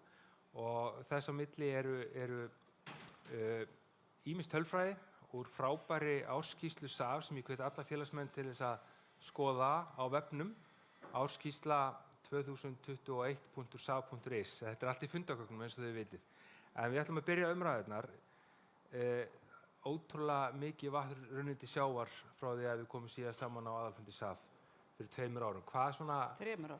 3 árum. Hvernig kemur undan þessu, Heiða? Þú búin að vera ekki 25 ári í bransanum, nær 30 árum eða meira. Hvernig kemur undan þessum tíma? Þetta ótrúlega tímar. Þetta mjög stór spurning og erfitt að svara henni en svona samtals bara vel. Við erum svona alltaf sem ekkert komin út úr þessu. Þetta búin að vera þannig tími að það eiginlega erfitt að festa hann í orð. Það ekki hægt að lýsa þessu og ég held að við séum svo nálægt þessu tíma ennþá að það verði svona auðveldara að tala þetta þegar við erum komin svona kannski eftir 4-5 ár. Þá getum við svona að fara að leggja mat á það hvað var í raun og veru í gangi. En þetta búið að vera krefjandi, þetta búið að vera erfitt en þetta líka búið að vera gefandi á margan hátt líka vegna þess að maður hefur átt í samskiptum og þurft að sinna alls konar verkefnum sem að mann hefði aldrei dottið í hug að þurft að sinna. Þannig að þetta hefur verið þroskandi og gefandi tími þrátt fyrir alla þessa erfiðleika sem við höfum verið að fást við. Jóhannes, þú komst einu sinni til fyrir í fjölmiðlum á tímabilinu. Hvernig staðan á þér? Hvað ber hæst af þessum COVID-tímum? Í þessu starfi þá held ég fór svona að velta þessu fyrir mér það eitt sem stendur upp úr algjörlega í gegnum þessi 2 ár sem að þegar maður hugsa einmitt hvað ber hæst í gegnum þetta og það eru bara samskiptin við fólki í þessum bransa. Ég grínast stundum með að það muni enginn vilja ráða mig í vinnu þegar ég hætti þessu giggi af því að það fylgja mér endalausar krísur. Og það alveg saman hvað ég það alltaf eitthvað vesen. En það sem maður hefur fengið hins vegar í gegnum þetta eru bara hvað mikil styrkur í fólkinu í þessari grein, hvað það ótrúleg segla í fyrirtækjunum og við höfum fundið fyrir því í starfinu hjá okkur hvað við höfum fengið í rauninni mikið backup þegar við höfum þurft á því að halda, hvað við höfum fengið mikið af góðri og réttmætri gagnrýni og ábendingum og ég veit ég stundum kannski farin að tönnlast svolítið á þessu en þetta bara svo óboðslega verðmætt og þannig að það eru þessi samskipti við ykkur, við fólki í bransanum og fyrirtækin geta gengið að því vísu að þegar við erum í einhverjum krúsjál samskiptum við stjórnvöld og inn í þingi að reyna að fá einhverju breytt í einhverjum intrikasíum, einhverja laga að geta þá hringt nánast í hvern sem í félagsskapnum og sagt, heyrðu, við erum með þetta dæmi, geturðu mátað þetta á reksturinn hjá þér og bara látið mig hafa niðurstöðu innan klukkutíma, bara því að ég að fara á nefndafund. Og það kemur bara, og það allir bara já, ég til í þetta. Og þetta algjörlega einstakt og ég eiginlega alveg viss um það að þetta ekki alveg svona allstaðar í atvinnulífinu. Þetta eitthvað sem hefur bara stendur algjörlega upp úr hjá mér. Í félagsmönnum og samstæðan. Í upphafi árs þá voru við bjartsýn vorum að koma út úr svolítið upp á árs 2020, nota bene, þá vorum við bjartsýn, vorum hérna nýkomin að búa svona, vera erfiðleikar í greininni, en síðan skellur kreppan á og koronaveiran og fljótlega fór að bera á alls konar stuðningspökkum og aðgerðum og slíku. Heiða, hvernig svona finnst þér samtökin hafa staðið sig í þeirri vinnu og ertu sátt svona að þú horfir yfir farin veg með allar þessar stuðningsaðgerðir og frá stjórnvöldum? Já, mér fannst náttúrulega samtökin standa sig bara alveg ágætlega í þessari hagsmunabaráttu sem að nauðsynlegt var að fara í á þessum tímapunkti. Þetta var náttúrulega alveg gríðarleg vinna og oft þungt á fótinn þegar við vorum að berjast í þessu. Og ég hef stundum borið þetta saman við Þýskaland þar sem ég þekki vel til. Þegar var verið að tilkynna þar samkomutakmarkanir eða einhverjar sóttvarnaraðgerðir, þá var alltaf tilkynnt jafnhliða mótvarnaraðgerðir stjórnvalda á sama tíma. En hjá okkur kom þetta alltaf miklu seinna. Það var tilkynnt einhverjar lokanir eða einhverjar takmarkanir eða hvað það nú var, maður er búin að gleyma hvað það heitir allt saman. En síðan komu mótvægisaðgerðirnar miklu seinna. En þegar upp er staðið, þá auðvitað hefðu aldrei komist í gegnum þetta tímabil án þessara aðgerða stjórnvalda. Það ég held að séu allir alveg sammála um það, hversu misjafnlega þær hafa nýst fyrirtækjum. Það fer náttúrulega eftir bara eðli hvers rekstrar fyrir sig. En samtals þá held ég að þetta hafi verið gott sem stjórnvöld gerðu og við erum náttúrulega svo sem ekki búin ennþá, ég ítreka það, við erum ekki komin út úr þessu ennþá. En svona það sem mér fannst kannski stærst í þessu, það var þegar að stjórnvöld samþykktu að greiða laun á uppsagnarfresti, sem að ég minnir að hafa verið í júní, eða var það í maí 2020, þetta rennur náttúrulega allt saman í einn graut 2020, vorið 2020. Vegna þess að það hefði ekki verið, þá hefði bara orðið það sem stóð þarna áðan, fjölda gjaldþrot og ég held að það liggi alveg ljóst fyrir. Frostavetur og þetta er ótrúlega fyrirsagnir þegar maður horfir á þetta. Þannig að mér fannst það svona vera svona stærsta, allavega í mínum huga, sú aðgerð svona sem skipti ofboðslegu máli á þeim tímapunkti sem hún kom. Jóhannes, átt þú þína uppáhaldsaðgerð? Ég nú bara horfa á þessar fyrirsagnir að rifja þetta upp. Þetta er sko hamfara stöf. Ég held einmitt á þessum tíma, sko, ég held að þetta hefði verið lykil aðgerð að greiða launa uppsagnarfresti. Ég held að við stæðum í öðrum sporum í greininni ef að sú aðgerð hefði ekki náðu gegn, þannig að við gátum í rauninni, fyrirtækin gátu svona, já, að stærstum hluta bara lagst svolítið í dvala, grafið sig í fönn eins og Grímur orðaði það hérna áðan. Og það er rauninni alveg ótrúlegt þegar maður horfir yfir samtökin að við höfum náttúrulega verið með svolítið sveiflur í félagsmannahópnum, kannski sérstaklega á síðasta ári, en heilt yfir þá hafa miklu fleiri sem hafa verið að velta fyrir sér að hætta aðild bara því að það kostar að vera í samtökunum, ákveðið að vera áfram, bara þá í samvinnu við okkur greiðslu og félagsgjöldum og öðru vegna þess að þeir töldu þetta að vera mikilvægt. Og það hefur náttúrulega þýtt að við höfum getað keyrt svolítið miklu sterkari rödd út á við og þetta er eitthvað sem ég held að við tökum líka út úr þessu, það er þessi styrkur saman og ég hefði aldrei trúið því fyrirfram að við stæðum uppi núna 2 árum síðar eftir 2 ár af hamförum og það er ekki nema 3 félagsmenn samtaka ferðaþjónustunnar sem hafa orðið gjaldþrota. Það er eitthvað sem við vorum að tala um það í upphafi að segja, heyrðu, ef við getum varið 60% af geiranum, þá er það væntanlega helviti gott, sko. Þannig að auðvitað er eitthvað af þessu eftir, hagræðing og breytingar vegna þess að við vitum það að næsta vetur þá verður ríkissjóður ekkert opinn lengur, sko. Við vitum það alveg að það verða annars konar aðgerðir heldur en beinir styrkir og eitthvað slíkt sem að við munum geta kannski átt vonum að sækja til ríkisins þá og bankakerfið fer þá á stað og fer að skoða þetta en þetta er, ég held að í heildina liti þá held ég að við séum að koma núna út úr síðasta ári á alveg við hefum ekki trúað þessu fyrirfram. Erst þú að búa til en hafa það? Ég veit það ekki, er ég að búa þetta til? Það væri mér líkt. En Heiða,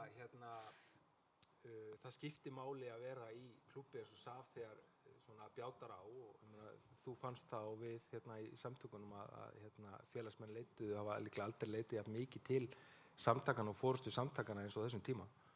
Já, ég meina hafi það einhvern tíman verið vafi á því að það borgaði sig að vera svona samtökum.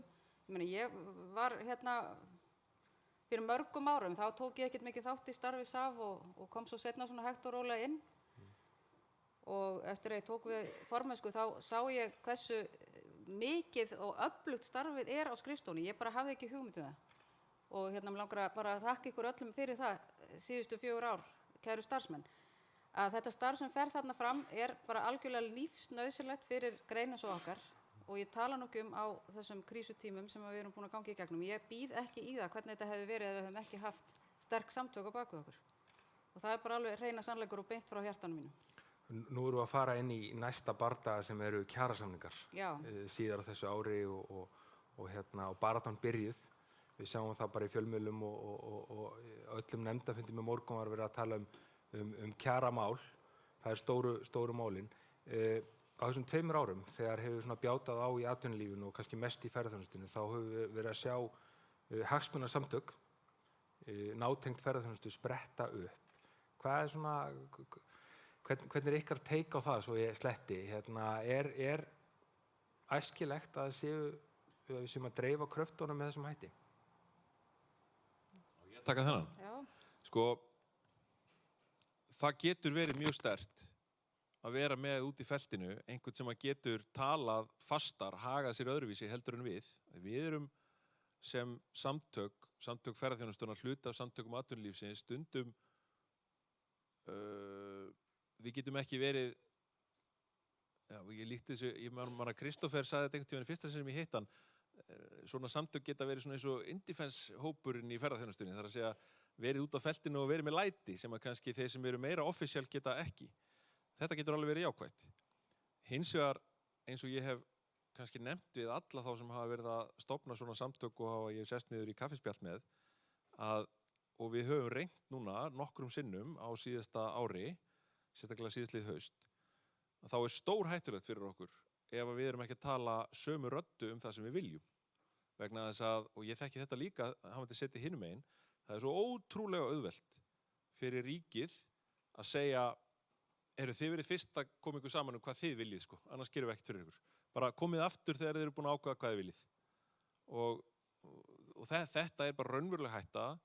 Við höfum minnst að kosti í 2 eða 3 gang séð svona tendens hjá ríkinu, þar sem að við höfum séð þetta. Þannig að ég myndi segja, við erum með alls konar samtök, við erum með FHG, við erum með hvalaskoðunarsamtökin, við erum með sveit.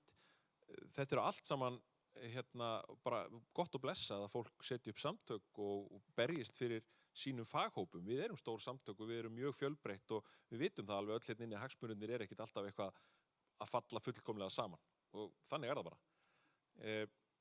En það skiptir óbúslega miklu máli að við séum saman hér samt sem áður, séum í góðum samskiptum með þetta og við séum svolítið á tölum okkur saman á sömu línuna.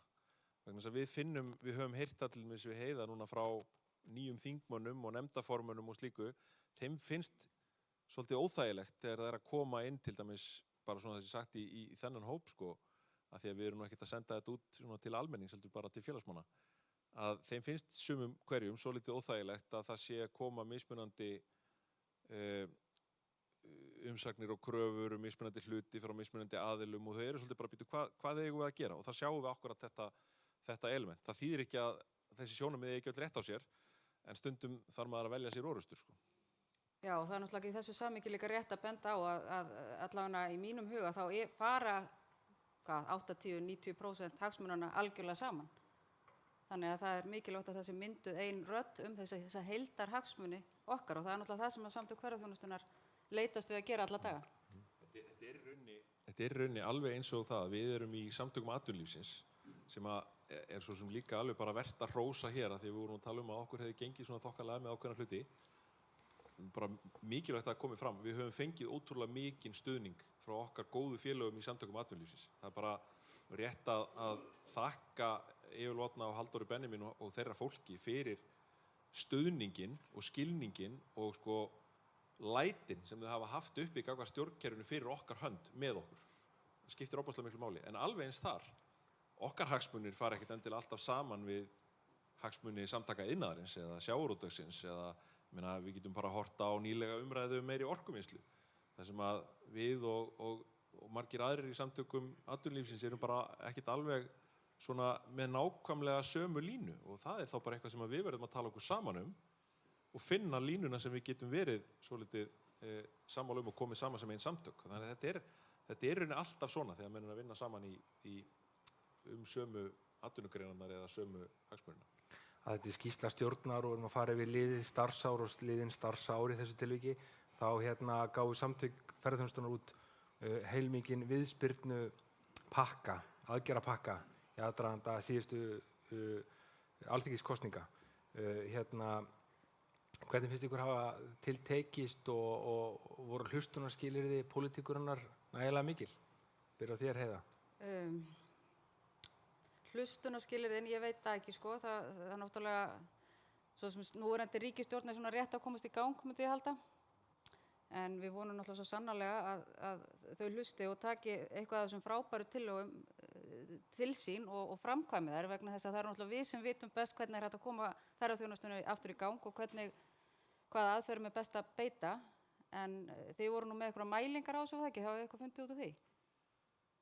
Það er nú mælikvarðarnir inni, eins og félagsmenn þekkja sem hafa farið inn á viðspyrnan.is, þar er aðgerðapakkin okkar, en nú ekki búið uppfara held ég nýjustu mælikvarða. Nei, en þetta er bara eitthvað sem er alveg gríðarlega mikilvægt að fara í gang og þarna eru verkefni sem við vorum byrjuð með áður en að COVID skall á og við höfum náttúrulega orðið svona því miður, við vorum komin á stað með mjög mikilvæg verkefni og alveg eitthvað svona sem þurfti að fara í. Við höfum náttúrulega verið að vaxa gríðarlega hratt eins og við vitum öll frá 2010 og fullt af málum þarna úti sem þarf að koma skikki á.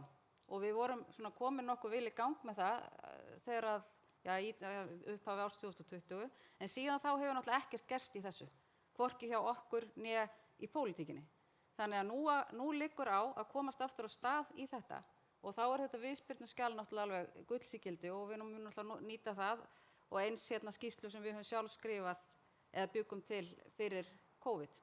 Þannig að ég hlakka rosalega til að geta núna byrjað aftur vonandi á því að mjaka samtökunum og ferðaþjónustunni í Íslandi áfram og þróa hana áfram og reyna að færa hana til betri vegar. Það má ýmislegt bæta og til þess eru við hér. Ég bæta við þetta sem að Grímur nefndi og kastaði yfir á ráðherrann áðan. Það er nefnilega nákvæmlega það sem þetta gengur út á.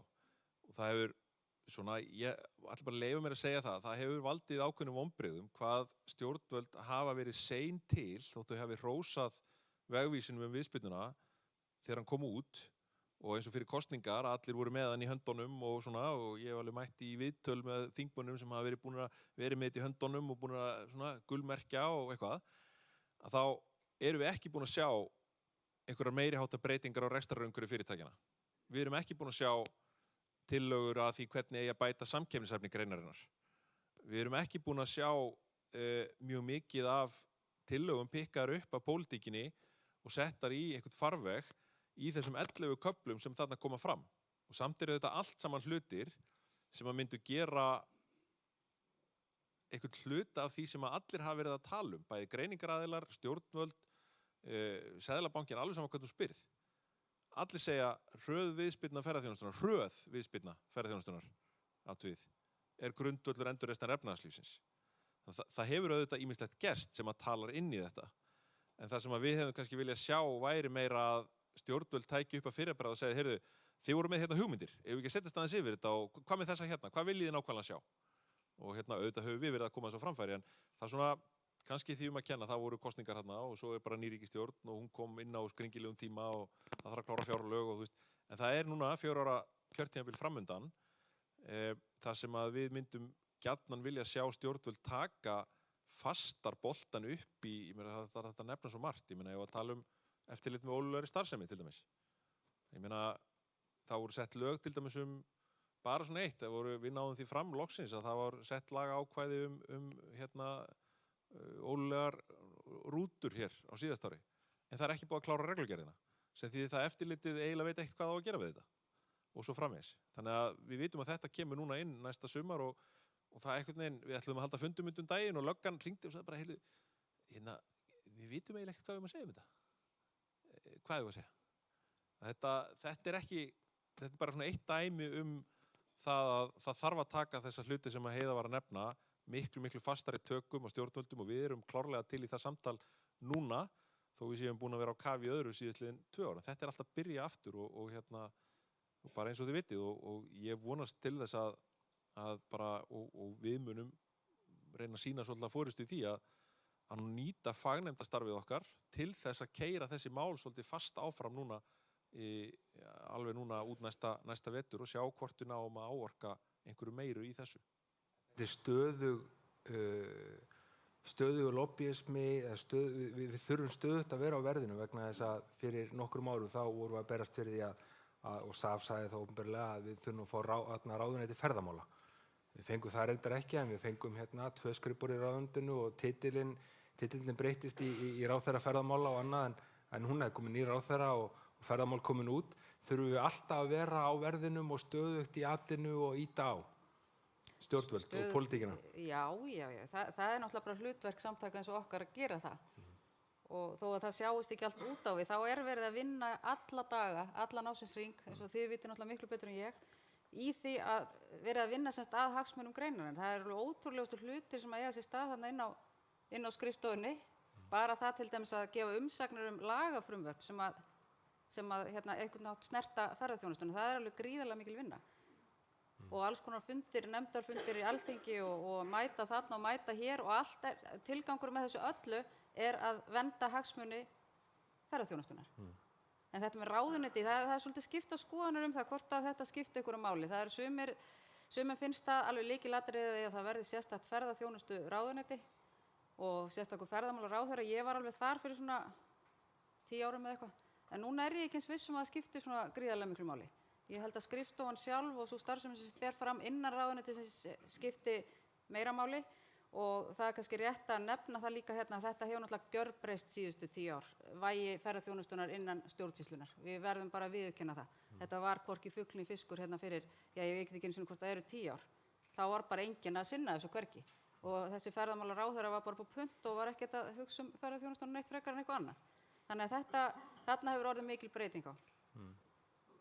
Síðustu 2 ár hafa verið mjög viðburðarík og þegar þú ákvaðst að gefa kostaðar áfram og þá sagðir við okkur á skrifstofunni að það var gaman að taka svona 2 eðlileg ár í ferðaþjónustunni en þá geisar stríð í Evrópu og nýkomin út úr eldgosi og COVID og slíku en hvernig líturðu þú ert nú einn í kjöri og verður þá formaður áfram hvernig líturðu svona komandi misseri hvernig líturðu á komandi misseri? Ég bara í dag er ég alveg gríðarlega bjartsýn og bara hlakka til að ég held ég að koma inn á það að takast á þessi venjulegu verkefni sem að samtökunum er ætlað að sinna á venjulegum degi og hlakka til að taka upp þráðinn þar sem við hættum í þessum verkefnum sem við vorum komið með á stað og vona svo innilega að við fáum frið til þess og ró og getum haldið áfram að leggja þessari mikilvægustu útflutningsgrein þjóðarinnar okkar lið þannig að hún geti þroskast og þróast og haldið áfram að afla þjóðinni gjaldeyristekna og það liggur fyrir að það er mjög margt eins og ég sagði líka áðan sem þarf að vinnast og þarf að gera. Við erum ekkert komin á eitthvað sléttan sjó og getum bara lagst þar niður og hort á sólina sko. Þetta þarna stöðurar yfirlegu og stöðurar vinnu af okkar hálfu. Jóhannes, hvernig við erum búin að fara þessi farin veg og horfum svona inn í þetta ár að minnsta kosti? Ég held ég bara vísi í umræðuna áðan það hvort ferðaþjónustan sem kassan úti. Ég get ekki séð annað en við séum áfram með kassan úti. Við höfum stundur rætt þetta á skrifstofunni og svona í hópi með stjórn og fleira sko og það hefur verið svona svolítið leiðaljós hjá okkur á skrifstofuna minnsta kosti, þú kannski alltilega að segja það hér að í gegnum þetta allt saman og þó við séum búin að fara í gegnum hamfarir og greinin búin að vera mikið umfjöllun hvað séu mikil vandamál og erfiðleikar og hvað það sé þungt og allt saman erfitt, þá erum við samt stærsta og mikilvægasta atvinnugrein þjóðarinnar. Við erum það, þó við séum í svolítilli lægð núna. Þá verðum við fljóta að komast þangað aftur. Ég var að taka það saman og síðustu 2 ár þá höfum við þrátt fyrir allt ruglið skilað 204 milljörðum af hreinum gjaldeyristekjum í þjóðarbúið. Það er næstu því að mikið og sjávarútvegurinn gerir á heilu ári í fyrra. Þeir voru með 260 og eitthvað held ég. Þannig sko, við skulum aldrei efast mikilvægi greinarinnar. Við skulum alltaf muna að við eigum að vera með kassan úti og hökuna upp. Alltaf. Þegar við komum út í fjölmiðla, þegar við komum út sem fulltrúi fyrirtækjana í greininni, þegar við ræðum við stjórnvöld. Við erum og eigum að fara þannig, alveg eins og var rætt hérna áðan, inn í næstu mánuði og næstu ár, vegna þess að við erum að fara að taka hér aftur stjórn á lífskjara uppbyggingunni í landinu. En til þess þurfum við auðvitað almennilegt umhverfi, sko. Það þýðir ekki að við þurfum ekki svo litla endurhæfingu eins og sjúklingur sem lent hefur í áfalli, sko. Við erum búin að vera í lyfjagjöfinni, sko. Núna þurfum við svolítið endurhæfingu. Smá svona hjálp í rekstrarumhverfi, samkeppnisumhverfi, og þá munum við ná okkur á stað aftur. Við vitum að það er fullt af áskorunum framundan, en við förum inn í það með kassan úti, alveg klárt. Algjörlega, alltaf vera stór. Nú ætla ég að henda boltanum út í sal og það er fullt af aðilum sem að brenna í skinninu að spyrja formann og framkvæmdastjóra að einhverju. Ef þið kom ekki með spurningu þá mun ég pikka einhvern út hérna. Ágúst er með mikrofónun á lofti. Hann er með hann. Þannig að Jóhannes fær ekki að segja neitt meira þá. Þetta er svolítið svona eins og ráðherra. Þetta var brandar en það hlægir enginn, allt í lagi. Viljum spurningar en það er enginn. Er eitthvað sem að brennur á félagsmönnum varðandi það sem liðið er eða það sem að framundan er í starfi samtakana? Eitthvað sem þið viljið sjá meira af eða eitthvað sem má betur gera? Nú er mómentið, sko. Við vorum að hækka félagsgjöldin aðeins á okkur, þannig að þið megi punda á forystuna. Allir hoppandi kátir. En á meðan þeir að hugsa þá ætla ég að minna félagsmenn á tvennt sem er mjög mikilvægt. Á eftir er kokteill hérna og ég hveti ykkur til að staldra við og maður manns gaman, við erum ekki komið saman allt of lengi. En það sem meira er að á morgun eru mannamót markastofana. Það eru okkar góðu félagar út um allt land koma saman í kórnum og ég vænti þess að sjá ykkur þar. En er eitthvað hjá ykkur sem að þið viljið segja lokum? Jú, ertu hvað? Ásberg ætlar að skamma okkur.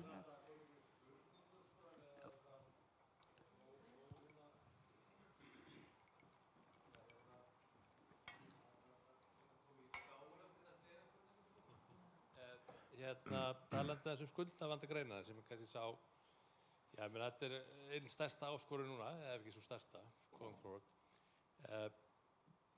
Ég hef átt nokkuð símtöl við bankamenn sem hafa spurt mig, Ásberg, hvað er að gera við þetta?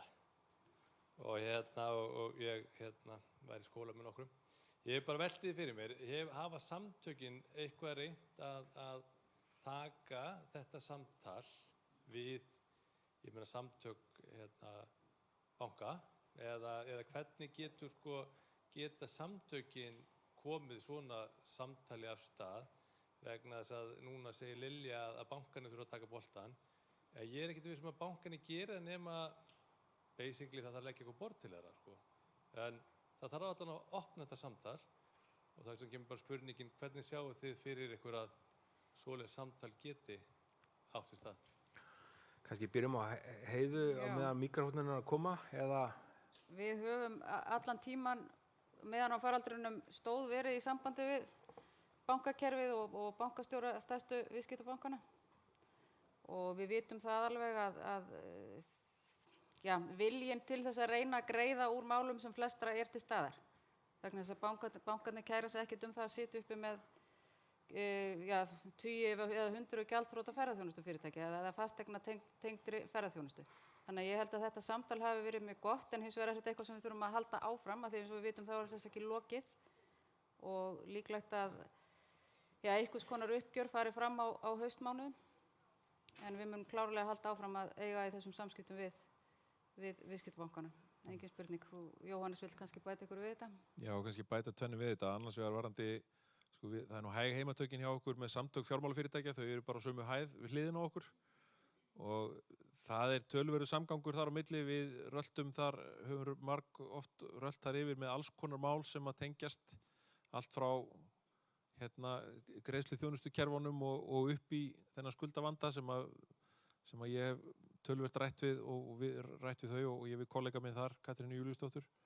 þau eru öll að vilja gerða svona skilja vandamálið og sjá hvert þetta að fara með það, en auðvitað eru það þeirra félagsmenn sem að viðskiptabankarnir stóru 3 náttúrulega sem eru aðalmálið þar og við höfum hins vegar gagnvart stjórnvöldum lagt þetta upp, fórum í töluverða vinnu við það fyrir og eftir jól 2020, veturinn 2020, að leggja upp það hvernig væri hægt að vinna úr skuldavandanum og koma þeim tillögum inn til fjármálaráðuneytisins. Og við gerðum það vegna þess að stjórnvöld hafa allan tíman sagt þetta sem þið heyrðu frá ráðherranum hér áðan og þið hafið heyrt frá öðrum ráðherrum að nú séu aðgerðir stjórnvalda búin að vera bara mjög góðar og nú þurfi bankakerfið bara að leysa úr þessum skuldavanda. Og það er vissulega ein leið að láta bara aðferðir markaðarins leysa úr skammtíma skuldavanda og langtíma skuldavanda fyrirtækjana. En við vitum alveg að það er kannski ekkit endilega leið sem byggir á einhvers konar jafnræði eða er til þess fallin að bæta samkeppnis stöðuna milli fyrirtækja og svo framvegis. Það getur verið ýmis vandamál. Við sáum þetta allt saman eftir hrun, hvernig þetta getur allt saman farið í alls konar áttir.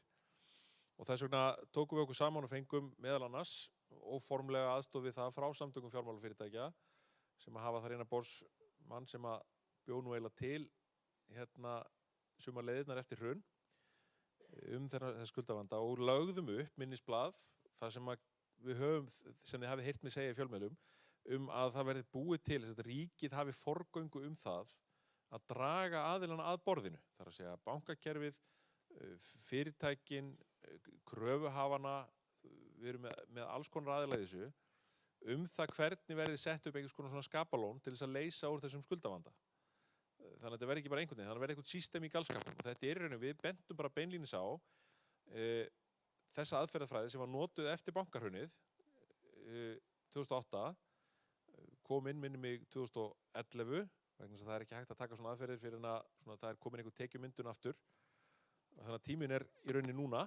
Næsta haust myndi ég vilja sjá eitthvað svona gerast. En við sögðum í rauninni beinabrautin sem var leið til úrlausnar skuldavanda lítill og meðalstóra fyrirtækja eftir bankahrunið sem að setti upp í rauninni svona skapalón það að fyrirtæki sem væru lífvænleg gætu fengið svona mikið afskrifað eða kröfuhafar tækja á sig svona mikið og það mætti færa svona mikið aftur fyrir á lánum og alls konar. Það voru settar upp svona ákveðnar grunnreglur, svona skapalón til að vinna eftir.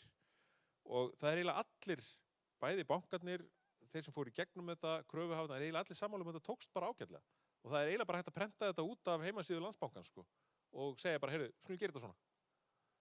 Við lögðum þetta inn formlega með fundi með fjármálaráðherra 2000, í febrúar í fyrra og höfum ýtt á þetta og minnst á þetta með ýmsum hætti síðan en fengið, ég ætla ekki að segja 0 viðbrögð en svona 0,5 því miður. Það er ennþá í rauninni bara verið að horfa á það í kerfinu að bankakerfið fari í málið og við teljum að það verði bara skynsamlegra fyrir framtíð greinarinnar og uppbyggingu að það verði einhvers konar system í galskapnum. Nákvæmlega, það er komin spurning úr sal. Ragnhildur Ágústsdóttir hjá Lafasjó. Já, komið sæl. Takk fyrir góðan fund. Mér varst mjög gott og gaman að heyra umræðuna bæði og kannski fyrst og fremst framtíð ferðaþjónustunnar og hvernig við erum búin að ná að fara í gegnum þennan ólgusjó. Ég er aðeins forvitin, maður hefur örlítið orðið var við það að það verið að ræða það og allt þetta varandi að vera út með bringuna og upp með högguna og við séum svolítið svona ánægð með okkur og stolt af því sem við höfum áorkað. En maður er líka aðeins að heyra af því að svona fólk er svolítið að tala það að hið opinbera hafi bjargað ferðaþjónustunni. Það hafi bara verið ausið fé í ferðaþjónustuna til þess að bjarga ferðaþjónustunni. Orðræðan hjá einhverjum er svona. Og ég bara forvitin að vita hvort að við getum með einhverjum, eða hvort við eigum til einhver gögn eða getum með einhverjum mjög skýrum hætti í raunveru bara svara því hvað þessi peningur hefur raunverulega skilað sér tilbaka fyrir ekki bara ferðaþjónustuna heldur bara fyrir þjóðfélagið í formi, bara í raunveru á bara eins heldran hátt og hægt þegar ég held að það væri gagnlegt bæði fyrir félagið en líka bara fyrir okkur sem störfum í geiranum að hafa handtakt svar til þess að benda á þegar þessi orðræða fer af stað? Frábær punktur. Þessi umræða náttúrulega var svo sem áberandi þegar að þetta gekk allt yfir. En þá er bara gott að spyrja sjálfan sig þeirra spurningar, þú veist, af hvar liggja hagsmunirnir, af hverju borgaði sig að bjarga þessum fyrirtækjum? Þú veist, mér finnst það alltaf ágætt, þegar þú byrja af hverju heldur það hefur verið gert? Hvað tilgangi þjónaði það að henda peningum bara í ykkur fyrirtæki og svo bara ekkert? Ég veit að þetta uppáhalds ræðinans Jóhannesar varðandi verðmæta sköpunar aflið, þannig að ég ætla að leyfa honum að halda áfram. Sko þetta er frábær punktur og eins og Heiða segir þá er þetta einu uppáhaldsræðunum mínum ferðaþjónustuna vegna þess að ég skal reyna að vera stuttorður í þessu. Við sáum það, þetta er alveg rétt í rauninni þegar fólk segir þetta, ríkið bjargaði ferðaþjónustunni. Já, á þann hátt að eigið fé greinarinnar hefði þurrkast út í rauninni, nánast, ef ekki hefði verið fyrir þessar aðgerðir. En þá kemur spurningin af hverju á ríkið að gera þetta? Af hverju að taka fé úr sameiginlegum sjóðum? Jú, horfum aðeins, förum það aðeins tilbaka. Á síðustu 10 árunum fyrir COVID, þá skapaði ferðaþjónustan 1/3 af öllum nýjum störfum á Íslandi. 1/3 af öllum nýjum störfum. Út á landsbyggðinni fyrir utan höfuðborgarsvæðið, helmingin af öllum nýjum störfum. Helmingun af öllum nýjum störfum á landsbyggðinni sem þessi atvinnugrein skapar á 10 árum. Á þessum 10 árum þá skilaði greinin í gjaldeyristekjur svona svipað sem nemur heilli landsframleiðslu. Nei, býtum við, nú er ég að rugla saman tölum fyrirgefðu, við skulum gera þetta einfaldara. Síðustu 3 árum fyrir faraldurinn, þá skilaði greinin í hreinar skatttekjur, nettó til ríkisins, af því að hún stundum verið sagt, sko, svo er þetta bara kostnaður. Nei, nettó skatttekjur ríkisins og sveitarfélaga af ferðaþjónustu voru síðustu 3 árin fyrir COVID, jafn mikið og allur rekstur Landspítalans kostar ríkið. Þannig að má segja að ferðaþjónustan borgaði allan rekstur Landspítalans, allan. Tækjakaup, lyfja, þú veist, allt draslið, allt sem árlega á hverju einasta ári. 2019 voru þetta held í 65 milljarðar sem voru nettó tekjurnar og það kostaði það bil 64,5 að reka Landspítalan. Þetta er virðið sem þessi atvinnugrein er að leggja inn í samfélagið. Þetta er ástæðan. Þriðja, sem við skulum bara taka frá Lilju áðan. Við fórum að búa til meiri gjaldeyri heldur við notum. Gylfi Sóak orðaði þetta rosalega skemmtilega á fundi hjá okkur 2019 minni mig, fyrir hlutu ársins 2019. Þá sagði hann, ferðaþjónustan hefur gert það verkum að Ísland er farið að líta út í efnahagskerfi Íslands er farið að líta út meiri eins og Þýskaland, frekar en Grikkland. Þar að segja, við erum farin að búa til meiri gjaldeyri en við notum, þjónustujöfnuðurinn hefur verið hár og það þýðir það að það verður meiri stöðugleiki í hagkerfinu og lífskjör borgarana, þau batna. Fyrir lítið hagkerfi með pínulitla mynt, þá er ekkert mikilvægara fyrir lífskjör borgarana heldur en innflæði gjaldeyris og að búa til meiri gjaldeyri heldur en við eyðum. Og þannig erum við bara að búa til grundvöll fyrir það að það sé hægt að hafa fólk hér á þeim launum sem að verkalýðshreyfingin vill að það sé á. Við erum að búa til möguleika á því að það sé hægt að hafa alla í þeirri vinnu sem þeir vilja vera í. Og svo framvegis. Þetta er það sem er ástæðan fyrir því að það var þess virði að setja alla þessi peninga í ferðaþjónustuna. Það er vegna þess að við viljum allt þetta áfram, er það ekki, sem samfélag.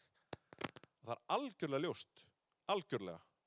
Og þið munið ekki finna neitt í efnahagskerfinu, efnahagsgreinanda sem segir að það sé ekki þannig, að ef að segja helmingurinn af ferðaþjónustu fyrirtækjunum hefði bara farið á hausinn á þessum tíma og við höfum tapað verðmætasköpunaraflinu, sem er orð sem ég held ég hef búið til, að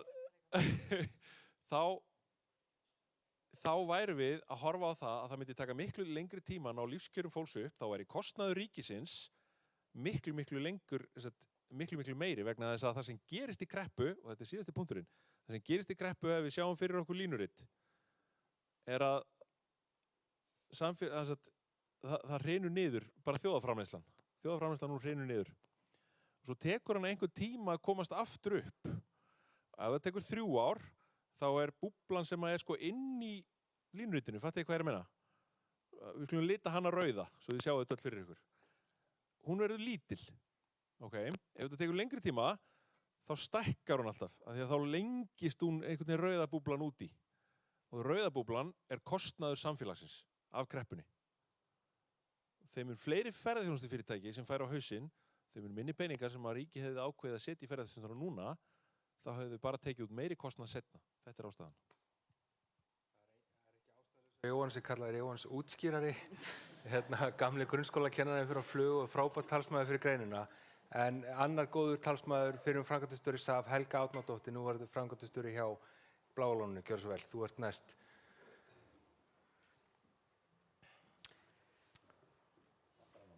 Já. Tökum eina tvær í viðbót. Ég sé að menn iða í skinninu. Jakoba Jómfrúnu og fleiri góðir hérna, bara rétt upp bend. Takk komið sæl og takk kærlega fyrir mjög góðan fund og þetta er alveg frábært plattform að fara yfir ársskýrsluna með þessum hætti. Mjög vel gert og gaman að sjá ykkur öll hérna loksins aftur. Mér langaði bara aðeins, ég er aðeins bara búin að vera að hugsa svona síðustu misseri. Ég held við getum öll verið sammála mikilvægi þess að fara gegnum orkuskiptin og mikilvægi þess að tryggja enn frekar flutning orku á milli landsvæða. En eins og því að ég væntanlega tekið eftir að þá svona upplifi ég allavega að iðnaðurinn fer mjög mikinn og er svolítið að fara fram á sínar ítrustu kröfur núna eftir sinn aðalfund og sinn ársfund og maður svona finnur það hvernig lobbyismin er að stigmagnast svolítið. Og annað líka í þessar allri vegferð að þá erum við ekki með fulltrúa í rammaáætlun því miður. Og ég er bara svona forvitin, ég er búin að vera svolítið svona hugsi sko, því ég veit að þetta er erfið stað að vera í. En svona hvaða stöðu við getum tekið þá bæði sem samtök og þá líka bara hvað er raunhæft gagnvart þá eins og iðnaðinum og svo SA sem er þá auðvitað í flókinu stöðu. Og mér finnst svo mikilvægt einhvern veginn í eitt skipti fyrir öll að fara að reyna að ná einhverju sko einhverju svona miðlunartillögu eða eitthvað sem er hægt að ná í gegn til þess að geta eitthvað tekið eitthvað framfara skref og auðvitað gengur þetta ekki svona. En það er alltaf vont þegar menn eru alltaf með ítrustu kröfur en svona hafið eitthvað velt þessu fyrir ykkur og eru með eitthvað plan, gott plan. Ferðaþjónustan og orkuskiptin, Heiða. Takk kærlega fyrir þessa spurningu Helga. Þetta er einmitt eitt af þeim mikilvægu málefnum sem við þurfum að fara að einhenda okkur í núna og ég er alveg hjartanlega sammálaður með þetta sem þú nefndir varðandi lobbyismann frá þeim sem vilja virka sem mest og frá iðnaðinum og svo framvegis. Þetta er alveg staðreynd, það þarf ekkert annað en að skoða fjölmiðla undanfarna mánuði og hafa fylgst með umræðu. Og ég er nú þeirrar skoðunar að þetta er mál þar sem við þurfum einfallega að móta okkur skýra stefnu. Við höfum ekki gert það, enda svo sem hagsmunir alls konar innan okkar samtaka. En við þurfum að taka okkur sæti við þetta borð og við þurfum að hafa atkvæði. Það til dæmis kom út núna bara fyrir 2 vikum svokölluð grænbók sem ég hef nú aldrei skilið, hvítbók eða grænbók eða hvað þetta nú er allt saman, sem hét áskoranir í orkumálum eitthvað svolítið sem umhverfisráðherra gaf út núna daginn.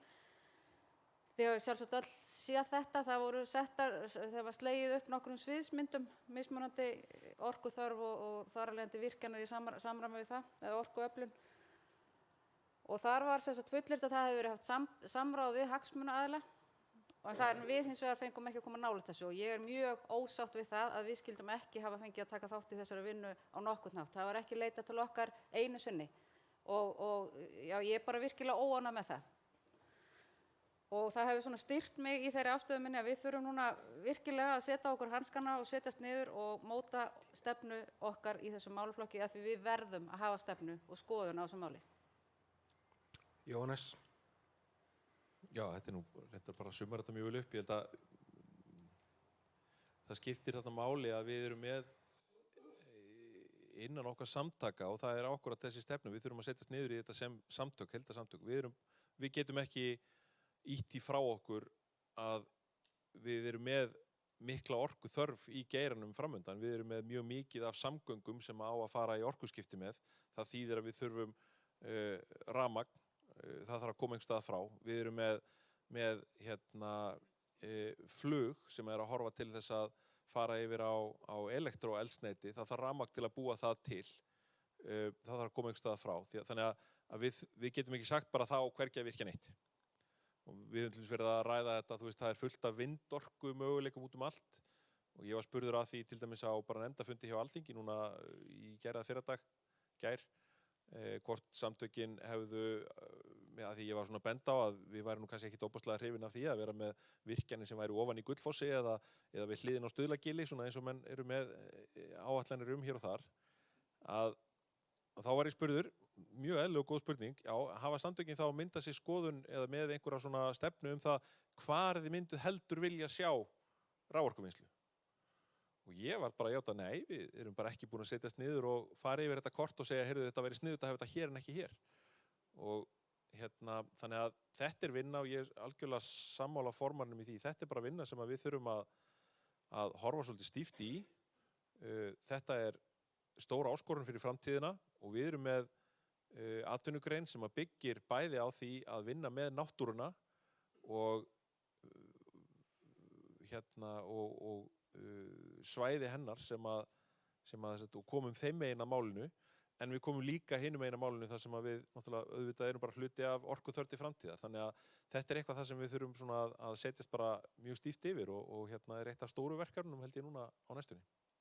Næg verkefni framöndan. Ef það ekki fleiri spurningar úr salnum, þá bara vil ég þakka ykkur kærlega fyrir skemmtilega umræðu. Áskýrslan var ekki bara í svona spjalli heldur en hún líka á vefnum okkar. Við hvetjum ykkur til að kíkja á hana, áskýrsla 2021.sa.is, þetta er allt á sa.is og mér langar sérstaklega að benda á alveg óbúslega ítarlegan og flottan og góðan kafla hjá Vilborgu Helgu Júlíusdóttur hagfræðingum okkar sem þessar glæsulegu myndir eru. Þetta er lesefni núna næstu kvöld en það er búið að greina greinin okkar alveg í drep, segi ég. En ég þakka ykkur kærlega fyrir spjallið og varpa boltanum til Árna Gunnarssonar, fundarstjóra.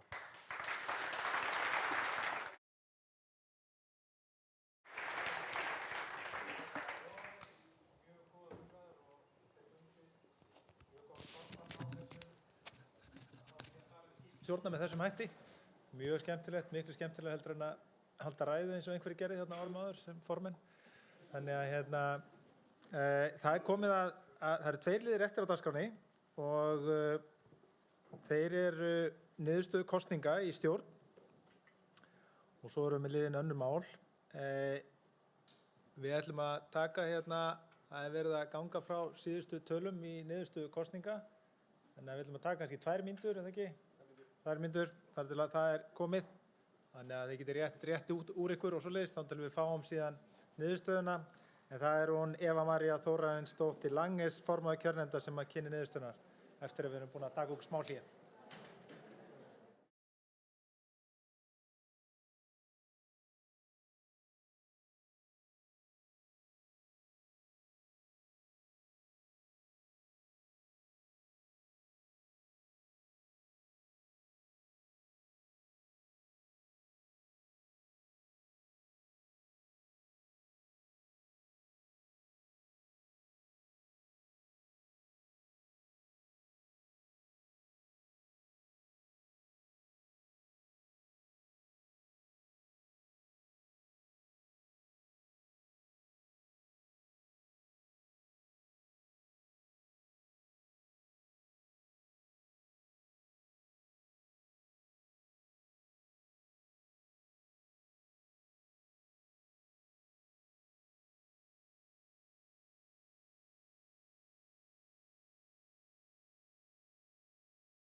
fyrir hönd félagsmanna, þannig að það er frábært hvað margir gefa kost á sér í það verkefni og við erum þá með niðurstöðu í því hverju ætla að gefa sig í það verkefni á næsta ári. Gjörðu svo vel, Gunnar Valur. Já, takk fyrir það. Og bara til hamingju með daginn. Og á meðan að það verið að telja netatkvæðin, að þá ætlum við að byggja upp þessa miklu spennu og fara yfir úrslit kosninga til fagnefnda fyrir árið 2022 til 2023. Við vindum okkur í bara fyrstu nefnd, það er afþreyingarnefndin. Þar voru 8 í framboði, 7 hlutu kosningu, það er að segja 5 í nefnd og svo 2 varamenn. Og það er Arnar Már Ólafsson frá Kynnisferðir Arkanum, Aðalheiður Ósk Guðmundsdóttir hjá Vögbaths, Ásta María Marinósdóttir hjá Special Tours, Haukur Herbertsson, Mountaineers of Iceland og Helga Margrét Friðriksdóttir hjá Landnámssetrinu. Varamenn eru Guðbjörg Ása Eyþórsdóttir hjá Arctic Adventures og Sigurður Rafn Hilmarsson hjá Fontana. Í bílalegunefnd voru nefndamenn Benedikt Helgason GoCampers, Berþór Karlsson frá Höld bílalegu, Hendrik Bensen frá Hertz, Þorsteinn Þorgeirsson frá Alp-Avis, Sævar Sævarsson frá Blúkar og varamaðurinn Snorri Steinsson, Reykjavík Rental Cars. Ferðaskrifstofunefnd er Árný Bergsdóttir frá Snelland Grímsson, Ásberg Jónsson Travel Connect, Friðrik Bjarnason Eskimós, Inga Dís Richter Reykjavík Excursions, Ingólfur Helgi Héðinsson Kilroy Ferðaskrifstofu og varamaður þar er Erling Aspelund. Þar sem ekki eru nefndi varamenn, þar var sjálfkjörið í nefnd, bara svo að ég bæti við þeim upplýsingum. Í flugnefndina, þar er sjálfkjörið, eins og þið sjáið, og þar eru aðalmenn Hörður Guðmundsson hjá Örnum, Haukur Reynisson Icelandair, Reynir Guðmundsson Iceland Aviation, Leifur Hallgrímsson Mýflug og Friðgeir Guðjónsson Hello þyrluþjónustunni. Herdís Anna Þorvaldsdóttir, hún lætur á störfum í flugnefnd og hefur verið formaður síðustu 3 ár og við þökkum henni fyrir velunnin störf í þágu nefndarinnar. Gististaðanefnd, þar eru sjálfkjörið Friðrik Árnason Hótel Bláfell, Birgir Guðmundsson Icelandair Hotels, Ingvar Eyfur Jónsson frá Marriott by Courtyard á Reykjanesi eða í Keflavík, Telma Thorarensen Íslands Hotel og Valgerður Ómarsdóttir Radisson Blu 1919. Hópbifreiðanefnd, þar er Árný Bergsdóttir Snæland frá Snæland Grímsson, Ásberg Jónsson Travel Connect. Þarna var hópbifreiðanefndin eitthvað röng. Hins vegar er það þannig að en ég get bara lesið það upp fyrir ykkur.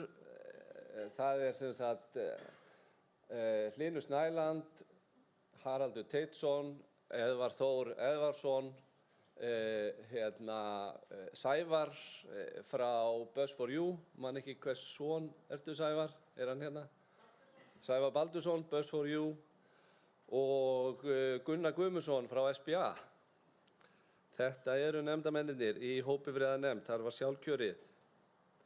Og svo siglinganefnd að lokum og þar eru þeir Gunnlaugur Grettisson frá Sæferðum, Heimir Harðarsson frá Norðursiglingu, Hilmar Snorrason Special Tours, Stefán Guðmundsson Gentle Giants og Vignir Sigursveinsson hjá Eldingu Hvalaskoðun.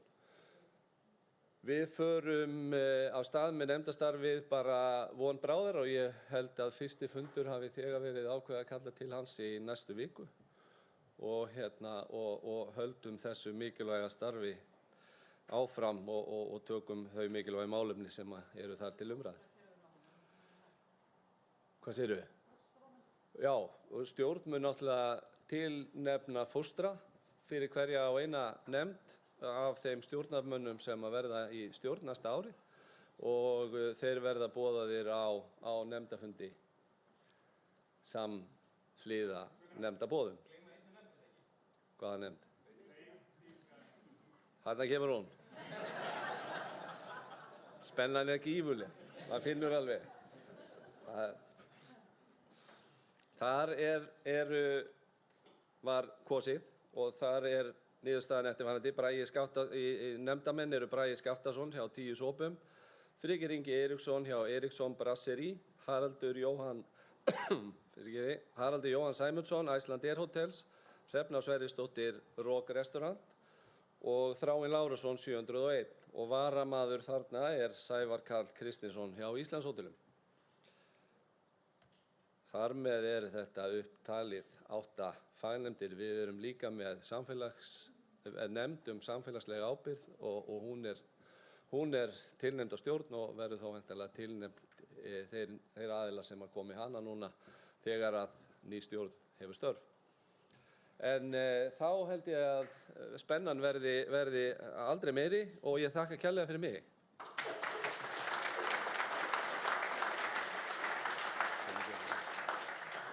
Takk fyrir þetta Gunnar Valur og þá komið að niðurstöðu kosninga og það hún Eva María, formaður kjörnefndar sem ætlar að kynna niðurstöðuna og starf nefndarinnar. Gjörðu svo vel, Eva María.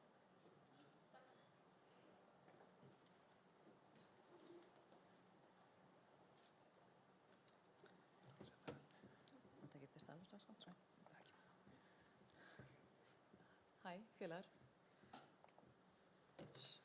Ég ætla að byrja bara aðeins að spjalla. Með mér í kjörnefnd sátu Rannveig Grétarsdóttir og Steingrímur Birgisson. Takk fyrir samstarfið.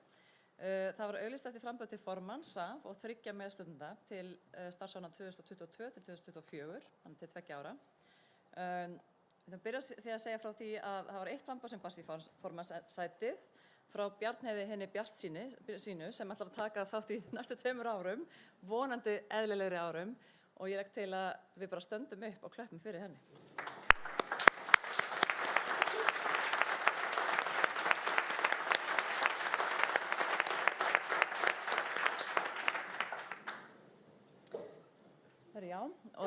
Það voru 5 framboð sem bárust í stjórn en það var kosið 3 sæti. Þannig að þeir 2 frambjóðendur sem komast ekki í stjórnina verða varamenn. Og nú með ég byrja að klappa. 1, 2 og komið. Ég held að það væri meira svona suspens. Það Ragnhildur Ágústsdóttir, stofnandi og eigandi Lavashow sem hlaut 47.919 atkvæði eða 52,32%. Klöppum fyrir henni.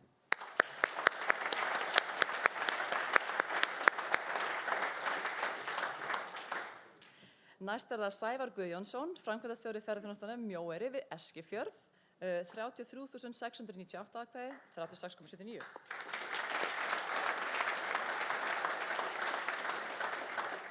Þó þið kunnuð alltaf að lesa, ætla ég samt að lesa þetta fyrir ykkur. Björn Ragnarsson, framkvæmdastjóri Kynnisferða Reykjavík Excursions, hlaut 33.187 atkvæði, 36,24%.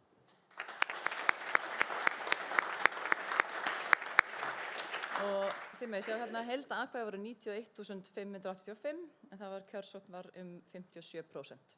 Takk fyrir og til hamingju.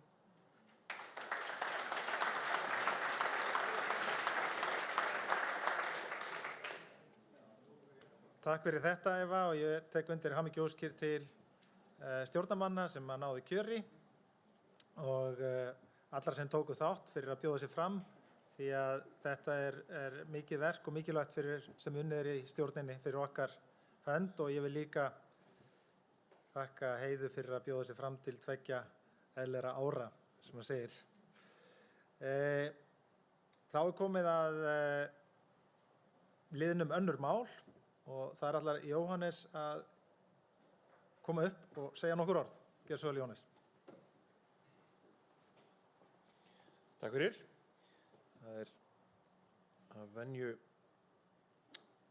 offramboð og framkvæmdastjóranum á þessum fundum. Sjá, þetta ætlaði ég einhvers staðar að reyna að finna hérna þetta. Það 1 annað mál sem liggur fyrir fundinum frá hendi stjórnar og það eru drög að áskorun aðalfundar. Stjórn ákvað að þessu sinni að leggja ekki fram tillögu að langri og mikilli margra blaðsíðna ályktun öll mál ferðaþjónustunnar fram og tilbaka eins og stundum hefur verið gert. Heldur hafa hana tiltölulega stutta með fókus á svona heildarmyndina, mikilvægið í efnahagsmálunum, hlutverk stjórnvalda og svo framvegis. Við vitum að í morgun voru samþykktar ályktanir á nokkrum, ef ekki öllum, nefndafundum. Eitthvað af því var til stjórnar, ég held að það væri skynsamlegt, en mér langar áður en við förum aðeins í þetta að klára þessa hugsun til enda vegna þess að hluti af þessari hugsun að við á skrifstofunni og stjórn höfum viljum beina umfjöllun málefni nefndana, þar að segja málefni atvinnugreinarinnar innan ferðaþjónustunnar í opinberari farveg hverju fyrir sig.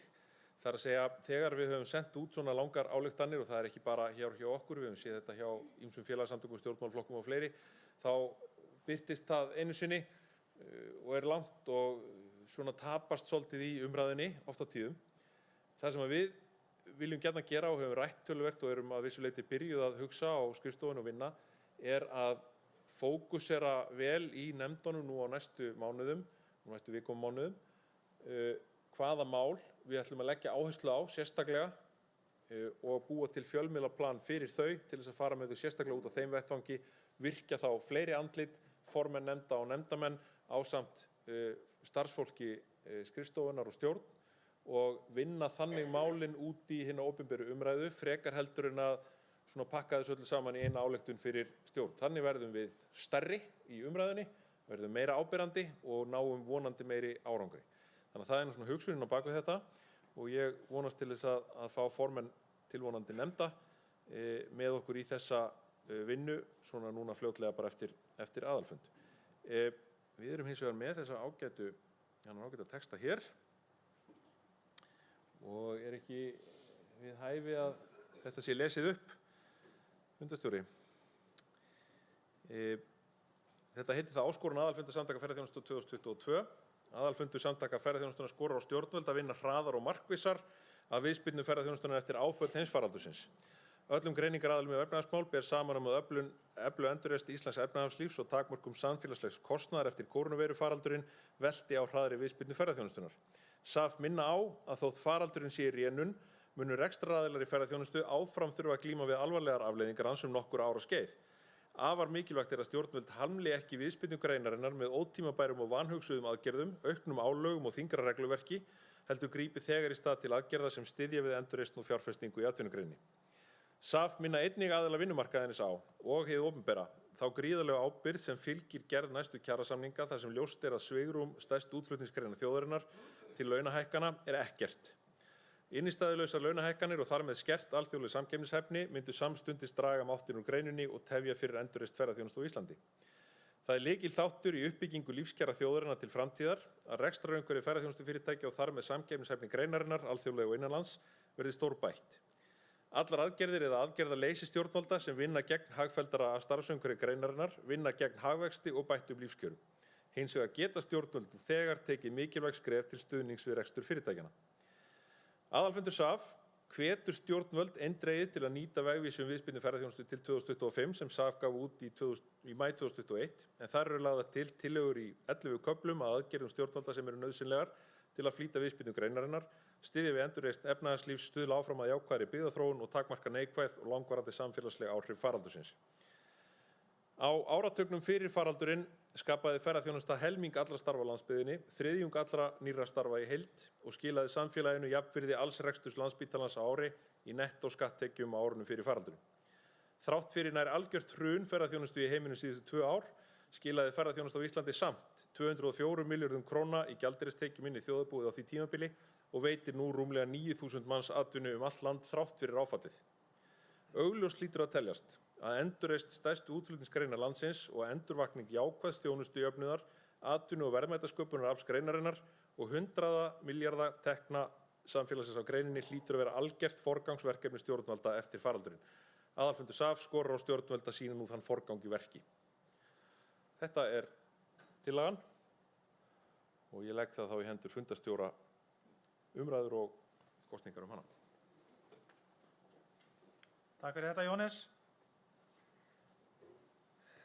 mjög skýr og skorinort og þörf áminning til stjórnvalda. Einhver sem vill gera athugasemdir eða ábendingar?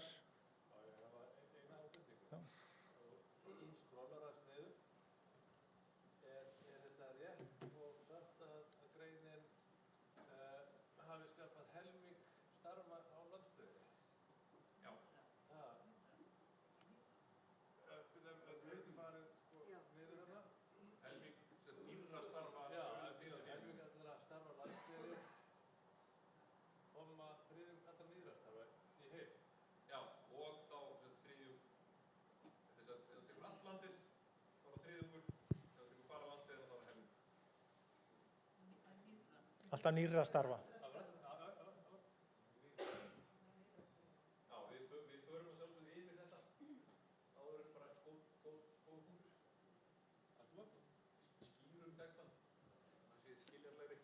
Gjör svo vel.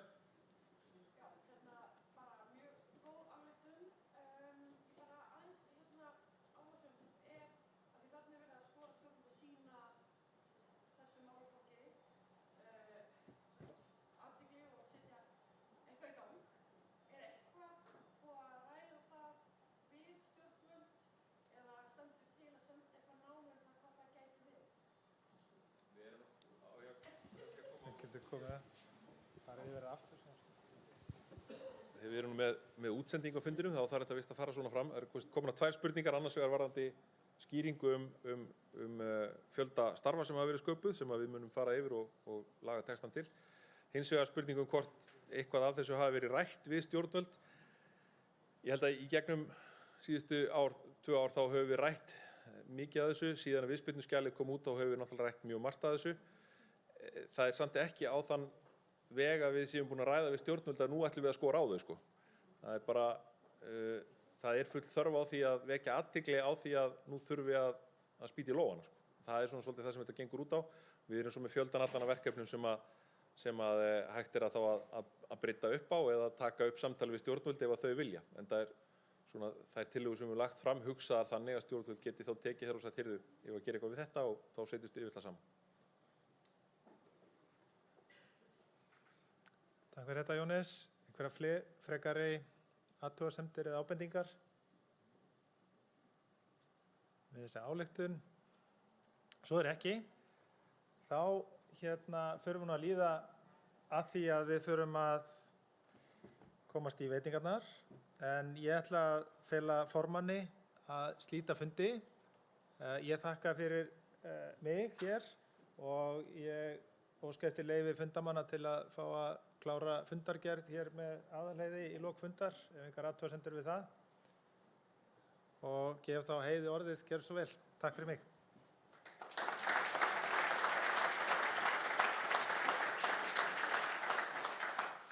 Kæru félagar, takk kærlega fyrir komuna í dag. Þetta er búin að vera skemmtilegu fundur og einstaklega skemmtilegt að hitta ykkur öll aftur. Mig langar á þessari stundu að þakka fráfarandi stjórn fyrir alveg hreint frábært samstarf á erfiðum tímum og ég óska nýjum stjórnarmeðlimum innilega til hamingju með kjörið. Og ég þakka sömuleiðis starfsfólki, SAF fyrir dugnað og elju á erfiðum tímum. Og þakka öllum félagsmönnum að lokum. Það hefur verið frábært að eiga samstarf við ykkur. Það hefur verið gott að geta hringt í ykkur öll hvenær sem er og fengið ráðleggingar. Það hefur stundum þurft að vinna hratt. Það hefur verið mikil fjölmiðla áreiti til dæmis á þessum tíma og þurft að svara fyrir hluti með skömmum fyrirvara og þá hefur verið gott að geta tekið upp símann og hringt í þann sem er sérfræðingur í þeim málaflokki sem er til umræðu hverju sinni. Þannig að takk öll sömul og eigið góða stund með okkur hérna frammi og eftir. Bless, bless.